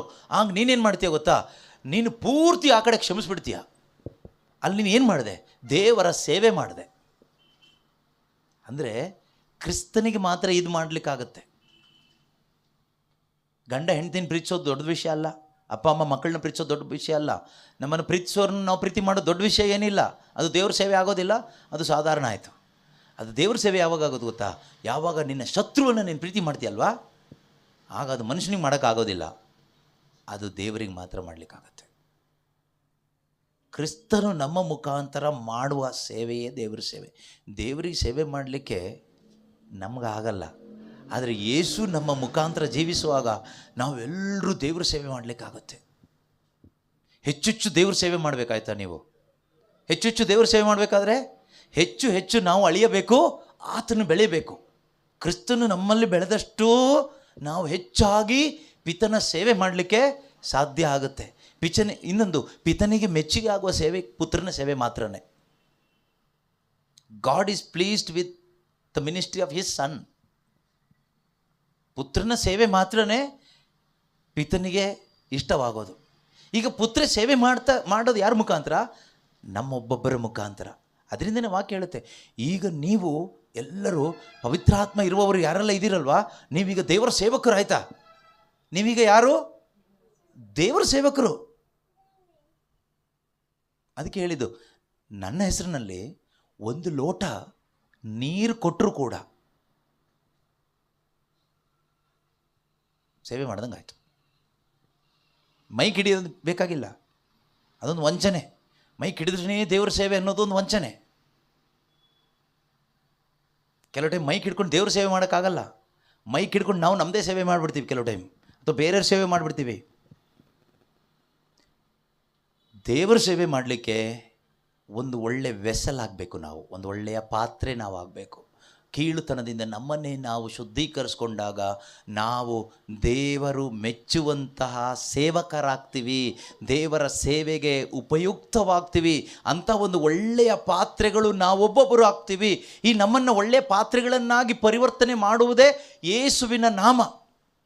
ಅದರಿಂದ ಏನು ಮಾಡಬೇಕು ಗೊತ್ತಾ? ನಾವು ಯಾವಾಗಲೂ ಅವ್ರ ನಾಮದಲ್ಲಿ ಸೇರ್ಕೋಬೇಕು. ಯಾವಾಗಲೆಲ್ಲ ಅವ್ರ ಹೆಸರಿನಲ್ಲಿ ಸೇರ್ಕೊಳ್ತೀವೋ ಅವರಲ್ಲಿ ಬರ್ತಾರೆ, ಅವ್ರು ಬ್ಲೆಸ್ ಮಾಡ್ತಾರೆ. ಅವರಲ್ಲಿ ಬರ್ತಾರೆ, ಅವ್ರು ಬ್ಲೆಸ್ ಮಾಡ್ತಾರೆ. ಹಾಗೆ ನಾವು ಅವ್ರ ಹೆಸರಿನಲ್ಲಿ ಸೇರಿಕೊಂಡಾಗ, ಅವರಿಂದ ಆಶೀರ್ವಾದ ಪಡ್ಕೊಂಡಾಗ ನಾವೇನಾಗ್ತೀವಿ? We will become blessing. ನಾವೇನಾಗ್ತೀವಿ? ಆಶೀರ್ವಾದವಾಗ್ತೀರಿ. ನಮ್ಮ ಜೀವನ ಆಶೀರ್ವಾದ ಆಗ್ತಾ ಇದೆಯಾ? Am I truly a blessing for others? ಹೌದು ಬ್ರದರ್, ನಮ್ಮ ಫ್ಯಾಮಿಲಿಗೆ ನಾನು ಬ್ಲೆಸ್ಸಿಂಗ್ ಆಗ್ತಾಯಿದ್ದೀನಿ. ಬ್ಲೆಸ್ಸಿಂಗ್ ಅಂದರೆ ಅಡುಗೆ ಮಾಡಿಕೊಡ್ತಾ ಇದ್ದೀನಿ, ದುಡಿಮೆ ಮಾಡಿಕೊಡ್ತಿದ್ದೀನಿ, ಆ ಬ್ಲೆಸ್ಸಿಂಗ್ ಅಲ್ಲ. ಅದು ಅನ್ಯರು ಮಾಡ್ತಾರೆ, ಆ ಥರ ಬ್ಲೆಸ್ಸಿಂಗ್ ಅಲ್ಲ. ನಿನ್ನ ಮುಖಾಂತರ ಕ್ರಿಸ್ತ ಜೀವಿಸ್ತಾ ಇದ್ದಾನಾ? ನಿಜವಾದ ಬ್ಲೆಸ್ಸಿಂಗ್ ಅಂದರೆ ಏನು ಗೊತ್ತಾ? Blesser is living through you. That is the true blessing. Who is the blesser? Jesus. When Christ lives through you, that is the true blessing. Now you are a blessing. Credit goes to Christ. ಕ್ರಿಸ್ತನು ನಮ್ಮಲ್ಲಿ ಜೀವಿಸೋದು ದೊಡ್ಡ ಸೌಭಾಗ್ಯ. ಅಂಥ ಒಂದು ಪಾತ್ರೆ ನೀವಾದರೆ, ಮಣ್ಣಿನ ಪಾತ್ರೆಗಳಾದ ನಮ್ಮಲ್ಲಿ ಮಾಣಿಕ್ಯ ಇಟ್ಟಂಗೆ ಆಗುತ್ತೆ. ಅಂಥ ಒಂದು ಸೌಭಾಗ್ಯವನ್ನು ನಾವು ಯಾರೂ ಕಳ್ಕೊಳ್ಳೋದು ಬೇಡ. ಆ ಸೌಭಾಗ್ಯದಲ್ಲಿ ನಾವು ಬದುಕುವಾಗ ಯಾರಿಗೆ ಮಹಿಮೆ ಆಗುತ್ತೆ? ದೇವರಿಗೆ. ತಂದೆಯಾದ ದೇವರಿಗೆ ಮಹಿಮೆ ಆಗೋದು ಪುತ್ರನ ಮುಖಾಂತರ ಮಾತ್ರನೇ. ನಮ್ಮಿಂದ ಮಹಿಮೆ ಆಗೋದಿಲ್ಲ, ಆದರೆ ಆ ಮಹಿಮೆಯಲ್ಲಿ ನಾವು ಪಾಲುಗಾರರಾಗ್ತೀವಿ. We are joint heirs with Christ Jesus. ನಾವು ಕ್ರಿಸ್ತ ಯೇಸುವಿನೊಂದಿಗೆ ಸಹಬಾಧ್ಯಸ್ಥರು ಅಂತ ಅದಕ್ಕೆ ಹೇಳೋದು. Joint heirs. ಕ್ರಿಸ್ತನಿಲ್ಲದೆ no inheritance, no heavenly inheritance, no glory. ಮಹಿಮೆ ಇಲ್ಲ, ಪಿತನ ಸೌಭಾಗ್ಯ ಇಲ್ಲ, ಪುತ್ರನ ಮುಖಾಂತರ ಅಲ್ಲದೆ ಇಲ್ಲ. ನೀವು ಕ್ರೈಸ್ತರೋ, ಹುಟ್ಟು ಕ್ರೈಸ್ತರೋ, ಯಾವ ಕ್ರೈಸ್ತರೋ ನನಗೆ ಗೊತ್ತಿಲ್ಲ, ಆದರೆ ಪುತ್ರನ ಮುಖಾಂತರ ಅಲ್ಲದ ಮಹಿಮೆ ನಿಮಗಿಲ್ಲ. ಅದಕ್ಕೆ ವಾಕ್ಯ ತುಂಬ ಕ್ಲಿಯರ್ ಇದೆ. V are joint heirs with Christ Jesus ಅಲ್ವಾ? ರೋಮ 8:8 ಅನ್ಸುತ್ತಲ್ವಾ? 8:16-17 ಇದೆ. ನಾವು ಕ್ರಿಸ್ತ ಯೇಸುವಿನೊಂದಿಗೆ ಸಹ ಬಾಧ್ಯಸ್ಥರು ಅಂತ ಇದೆ, ಜಾಯಿಂಟ್ ಹೇರ್ಸ್ ಅಂತ ಅಲ್ವಾ? ರೋಮನ್ಸ್ 8:17 ಅಲ್ವಾ? If children, then heirs of God and joint heirs with Christ. Joint heirs. ಸಹಬಾಧ್ಯಸ್ಥರು. ಒಬ್ಬನೇ ಹೋಗಲ್ಲಿ ನಿಂತ್ಕೊಳ್ಳೋಕ್ಕಾಗಲ್ಲ. ನಾನು ನಿಂತ್ಕೊಂಡ್ರೆ ಇನ್ನೂ ಸಿಗೋದಿಲ್ಲ. ಕ್ರಿಸ್ತನನ್ನಲ್ಲಿ ಜೀವಿಸುವಾಗ ನಾನು ಹೋಗಲ್ಲಿ ನಿಂತ್ಕೊಳ್ತೀನಿ ತಂದೆ ಮುಂದೆ. ಯಾಕಪ್ಪ ಬಂದೆ ಕೇಳ್ತಾರೆ. ನನ್ನ ಮುಖಾಂತರ ನಿಮ್ಮ ಏಕೈಕ ಪುತ್ರ ಜೀವಿಸ್ತಾ ಇದ್ದಾರೆ, ಅದಕ್ಕೆ ಬಂದೆ ಅಂತ ಹೇಳ್ಬೋದು. ಹೌದಲ್ಲ? ಸರಿ ಬಾ. ಏನು ಮಾತಾಡಲಿಕ್ಕಿಲ್ಲ. ಬೆಲೆ ಮಣ್ಣಿನ ಪಾತ್ರೆಗಲ್ಲ, ಒಳಗಿರುವ ಮಾಣಿಕ್ಯಕ್ಕೆ. ಮಣ್ಣಿನ ಪಾತ್ರೆಗೆ ಬೆಲೆ ಮಾಣಿಕ್ಯದಿಂದನೇ. ಮಾಣಿಕ್ಯ ಹೋದರೆ ಪಾತ್ರೆ ವೇಸ್ಟ್. ಐಸ್ ಕ್ರೀಮ್ ಖಾಲಿ ಆದಮೇಲೆ ಕಪ್ಪು ವೇಸ್ಟ್. ಕಪ್ಪಲ್ಲಿ ಒಳ್ಳೆ ಕಲರ್ ಡಿಸೈನ್ ಎಲ್ಲ ಇದೆ, ಅಟ್ರಾಕ್ಟಿವ್ ಆಗಿದೆ ಕಪ್ಪು. ಆ ಅಟ್ರಾಕ್ಷನ್ ನೋಡಿನೇ ದುಡ್ಡು ಕೊಟ್ಟು ತೊಗೊಂಡಿರೋದು ಅಲ್ವಾ? ಸೊ ಒಳಗಡೆ ಇರೋ ಐಸ್ ಕ್ರೀಮ್ ಖಾಲಿ ಆದಮೇಲೆ ಕಪ್ಪನ್ನ ತೊಗೊಂಡೋಗಿ ಮನೇಲಿ ಯಾರು ಇಟ್ಕೊಳ್ಳೋದಿಲ್ಲ, ಡಸ್ಟ್ಬಿನ್ನಿಗೆ ಹಾಕ್ತಾರೆ. ಯಾವುದೇ ಒಂದು ಕರುಣೆ ತೋರದೇನೆ ಬಿಸಾಡ್ತಾರೆ. ಆದರೆ ಅದರೊಳಗಡೆ ಐಸ್ ಕ್ರೀಮ್ ಇದ್ದಷ್ಟು ಕಾಲ ಅದನ್ನು ಪ್ರಿಸರ್ವ್ ಮಾಡ್ತೀವಿ, ಫ್ರಿಡ್ಜ್ ಒಳಗಡೆ ಇಡ್ತೀವಿ, ನಾಳೆ ತಿನ್ನೋಣ ಅಂತ. ಕಪ್ಪುಗೂ ಒಂದು ಬೆಲೆ, ಒಂದು ಮರ್ಯಾದೆ. ಹಾಗೆ ನಾವು ನಮ್ಮೊಳಗಡೆ ಇರೋ ಐಸ್ ಕ್ರೀಮ್ ಈ ಯೇಸು ಇದ್ದಾಗ ಬೆಲೆ, ಕಪ್ಪಿಗೆ ಬೆಲೆ. ಯೇಸು ಇಲ್ಲದಿದ್ದರೆ ಯಾವ ಬೆಲೆನೂ ಇಲ್ಲ.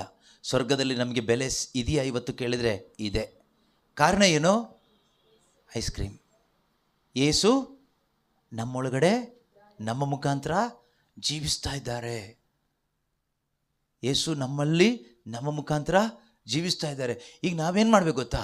ಇನ್ನೂ ಹೆಚ್ಚಾಗಿ ಯೇಸುವೆ ನೀನು ಜೀವಿಸಬೇಕು, ನೀನು ಮಾತ್ರ ನನ್ನ ಮುಖಾಂತರ ಜೀವಿಸಬೇಕು. ನಮಗೆ ಗೊತ್ತಾಗುತ್ತದು, ನಾನು ಜೀವಿಸ್ತಾ ಇದ್ದೇನೆ, ಯೇಸು ಜೀವಿಸ್ತಾ ಇದ್ದೀನೋ ಅಂತ. ಯಾರಿಗೆಲ್ಲ ಬೇಜಾರಾಗುತ್ತೋ, ಕೋಪ ಬರುತ್ತೋ, ನೀವೇ ಜೀವಿಸ್ತಾ ಇದ್ದೀರಿ ಅಂತ ಅರ್ಥ.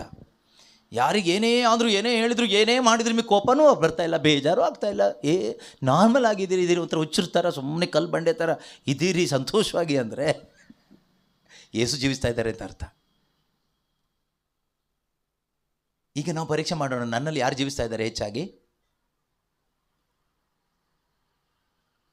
ನಾನೇ ಜೀವಿಸ್ತಾ ಇರೋದು, ಬೇರೆ ಯಾರೂ ಅಲ್ಲ. ನನ್ನಲ್ಲಿ ನಾನೇ ಜೀವಿಸ್ತಾ ಇರೋದು. ಯೇಸು ಜೀವಿಸ್ತಾ ಇರೋದಾದರೆ ನಮಗೇನಿದೆ? ಚಾಡಿ ಹೇಳಲಿಕ್ಕೆ ಏನಿದೆ? ಬೇಜಾರು ಮಾಡ್ಕೊಳ್ಳಿಕ್ಕೆ ಏನಿದೆ? ಹೊಟ್ಟೆ ಕಿಚ್ಚುಬಿಡ್ಲಿಕ್ಕೆ ಏನಿದೆ? ಕೋಪ ಮಾಡ್ಕೊಳ್ಳಿಕ್ಕೆ ಏನಿದೆ? ಏನೂ ಇಲ್ಲ. ಯಾಕೆಂದರೆ ಸತ್ತವನಿಗೇನಿದೆ? ಏನೂ ಇಲ್ಲ. ಇನ್ನು ಯೇಸು ಒಳಗಡೆ ಜೀವಿಸ್ತಾ ಇರುವಾಗ ಅವ್ರು ಯಾಕೆ ಕೋಪ ಮಾಡ್ಕೊಳ್ತಾರೆ? ಅವರು ಕರುಣಾಮಯಿ, ಪ್ರೀತಿ ಸ್ವರೂಪಿ, ಸಹಿಸ್ಕೊಳ್ಳುವಂಥವ್ರು. ಯೋಚನೆ ಮಾಡಿ ನೋಡೋಣ, ನಮ್ಮಲ್ಲಿ ಇವತ್ತು ಹೆಚ್ಚಾಗಿ ಯಾರು ಜೀವಿಸ್ತಾ ಇದ್ದಾರೆ ಅಂತ. ಆತನು ಏನಾಗಬೇಕು? ಯೋವಾನ 3:30 ಅಲ್ವಾ? ಜಾನ್ 3:30 ಏನು ಹೇಳುತ್ತೆ? ಯಾರು ಬೆಳಿಬೇಕಂತೆ? ಯೇಸು ಬೆಳಿಬೇಕು, ಆತ ಬೆಳೀತಾ ಇರಬೇಕು. ನೋಡಿ, ಒಂದೊಂದು ಪ್ರಾರ್ಥನೆ, ಪ್ರೇಯರ್ ಮೀಟಿಂಗಲ್ಲೂ ಆತನ ಬೆಳವಣಿಗೆ ಜಾಸ್ತಿ ಆಗಬೇಕು. ಸ್ಪಿರಿಚುವಲ್ ಗ್ರೋತ್ ಅಂದರೆ ಅದೇನೆ. ಸ್ಪಿರಿಚುವಲ್ ಗ್ರೋತ್ ಅಂದರೆ ಏನು? He should increase, I should decrease. ನಾನು ಅಳಿಬೇಕು, ಅಳಿತಾ ಅಳಿತಾ ಅಳಿತಾ ಅಳಿತಾ ಅಳಿತಾ ಹೋಗಬೇಕು. ಆತ ಇನ್ನೂ ಹೆಚ್ಚಾಗಿ ಬೆಳೀತಾ ಬೆಳೀತಾ ಬೆಳೀತಾ ಹೋಗಬೇಕು. ಆದರೆ ನಮ್ಮ ಪ್ರಾರ್ಥನೆಗಳಲ್ಲೆಲ್ಲ ಉಲ್ಟಾ ಆಗ್ತಾ ಇದೆಯಲ್ಲ. ಯಾಕೆ? ನಾವು ಪ್ರಾರ್ಥನೆ ಮಾಡಿದಷ್ಟು ನಾನೇ ಬೆಳೀತಾ ಇದ್ದೀನಿ, ಆತ ಅಳಿತಾ ಇದ್ದಾನೆ. ಸೊ ನಿಮ್ಮ ಪ್ರೇಯರ್ ಗ್ರೂಪ್ ಯಾಕೋ ಸರಿ ಇಲ್ಲ ಅನ್ಸುತ್ತೆ. ಅವಾಗ ಚೇಂಜ್ ಮಾಡ್ಕೊಬಿಡಿ.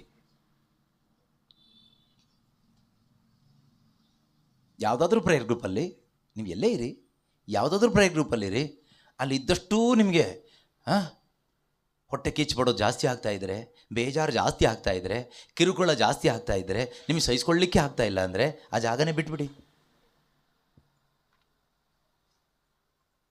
ಕೊನೆಗೆ ಎಲ್ಲಿ ಹೋಗ್ತೀರಾ?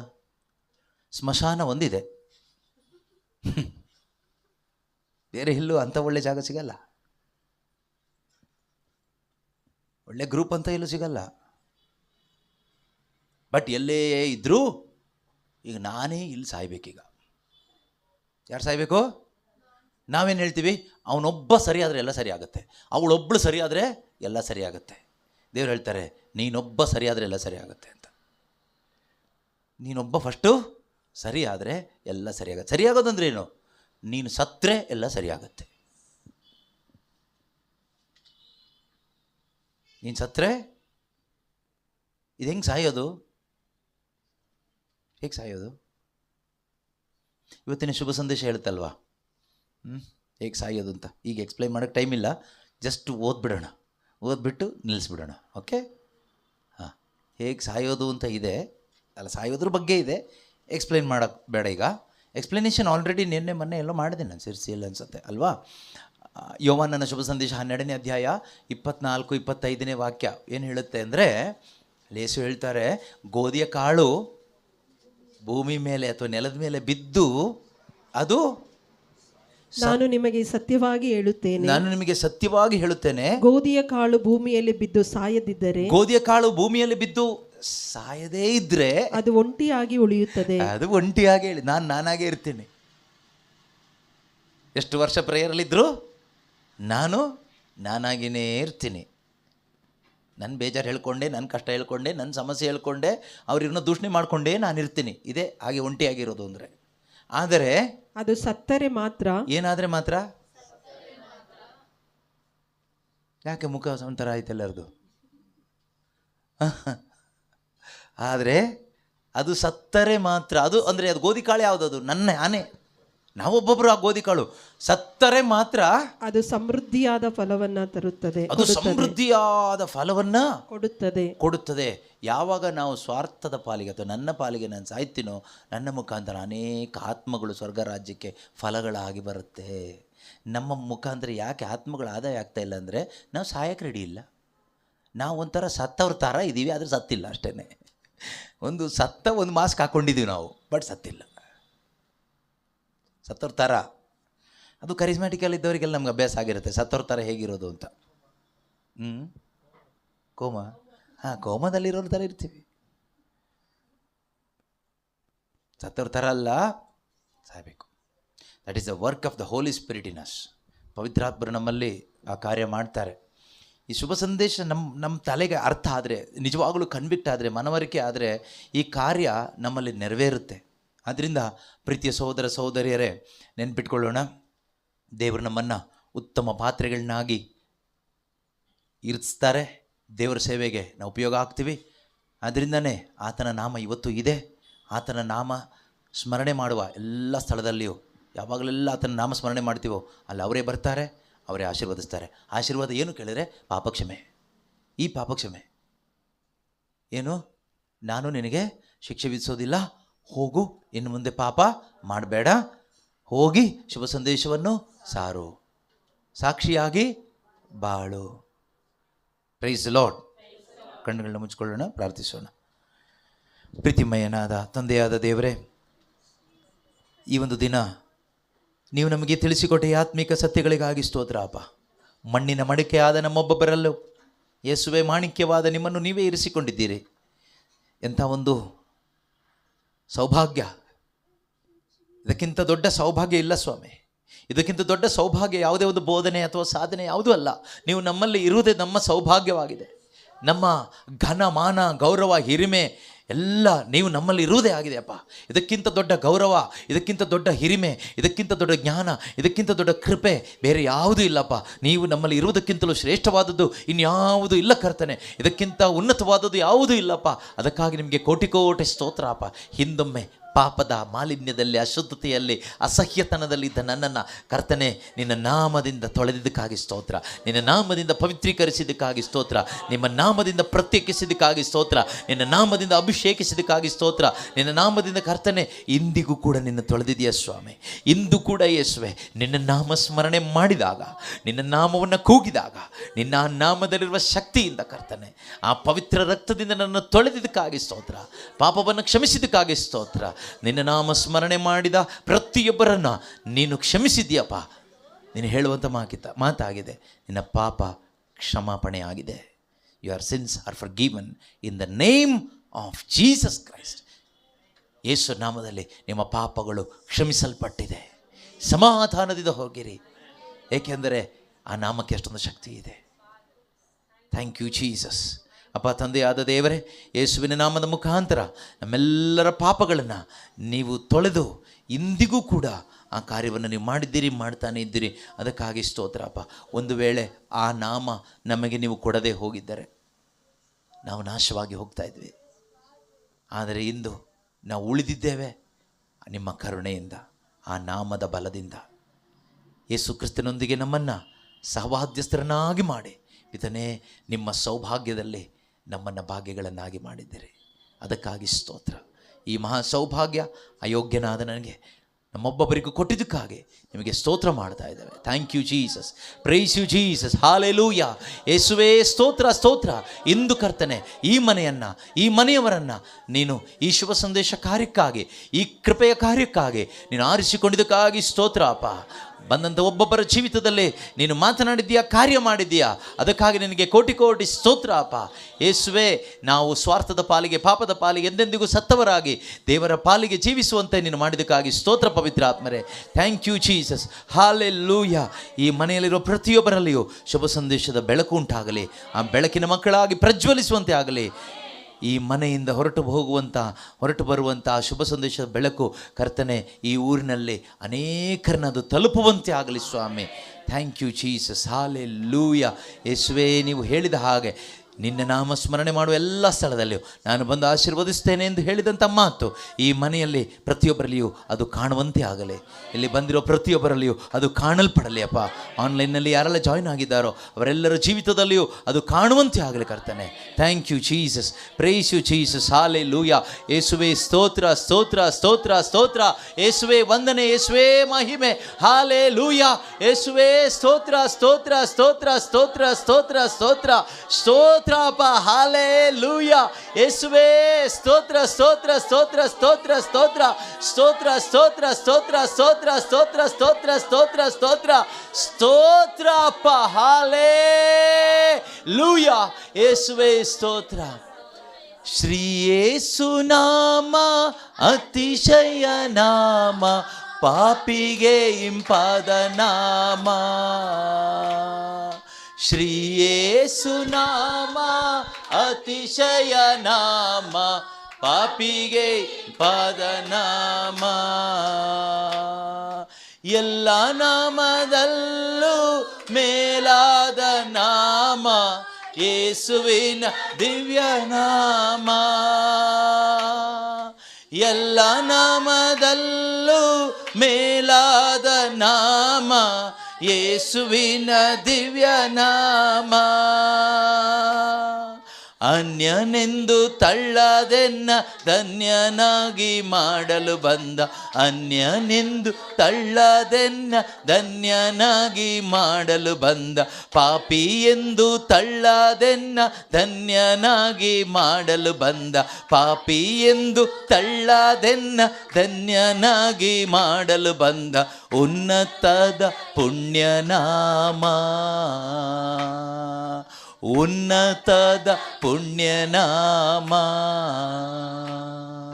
ಶ್ರೀ ಯೇಸು ನಾಮ ಅತಿಶಯ ನಾಮ, ನನಗೆ ಇಂಪಾದ ನಾಮ. ಶ್ರೀ ಯೇಸು ನಾಮ ಅತಿಶಯ ನಾಮ, ನನಗೆ ಇಂಪಾದ ನಾಮ. ಯೇಸು ನಾಮಕ್ಕೆ ಜಯವಾಗಲಿ. ಯೇಸು ಕ್ರಿಸ್ತರೇ ನಮ್ಮ ಪ್ರಭು, ಇಂದಿಗೂ ಎಂದೆಂದಿಗೂ ರಾಜ್ಯಭಾರವು, ಅಧಿಕಾರವು, ಮಹಿಮೆಯು ಸದಾ ಕಾಲಕ್ಕೂ ತ್ರಿಯೇಕ ದೇವರಿಗೆ ಮಾತ್ರ ಸಲ್ಲಲಿ.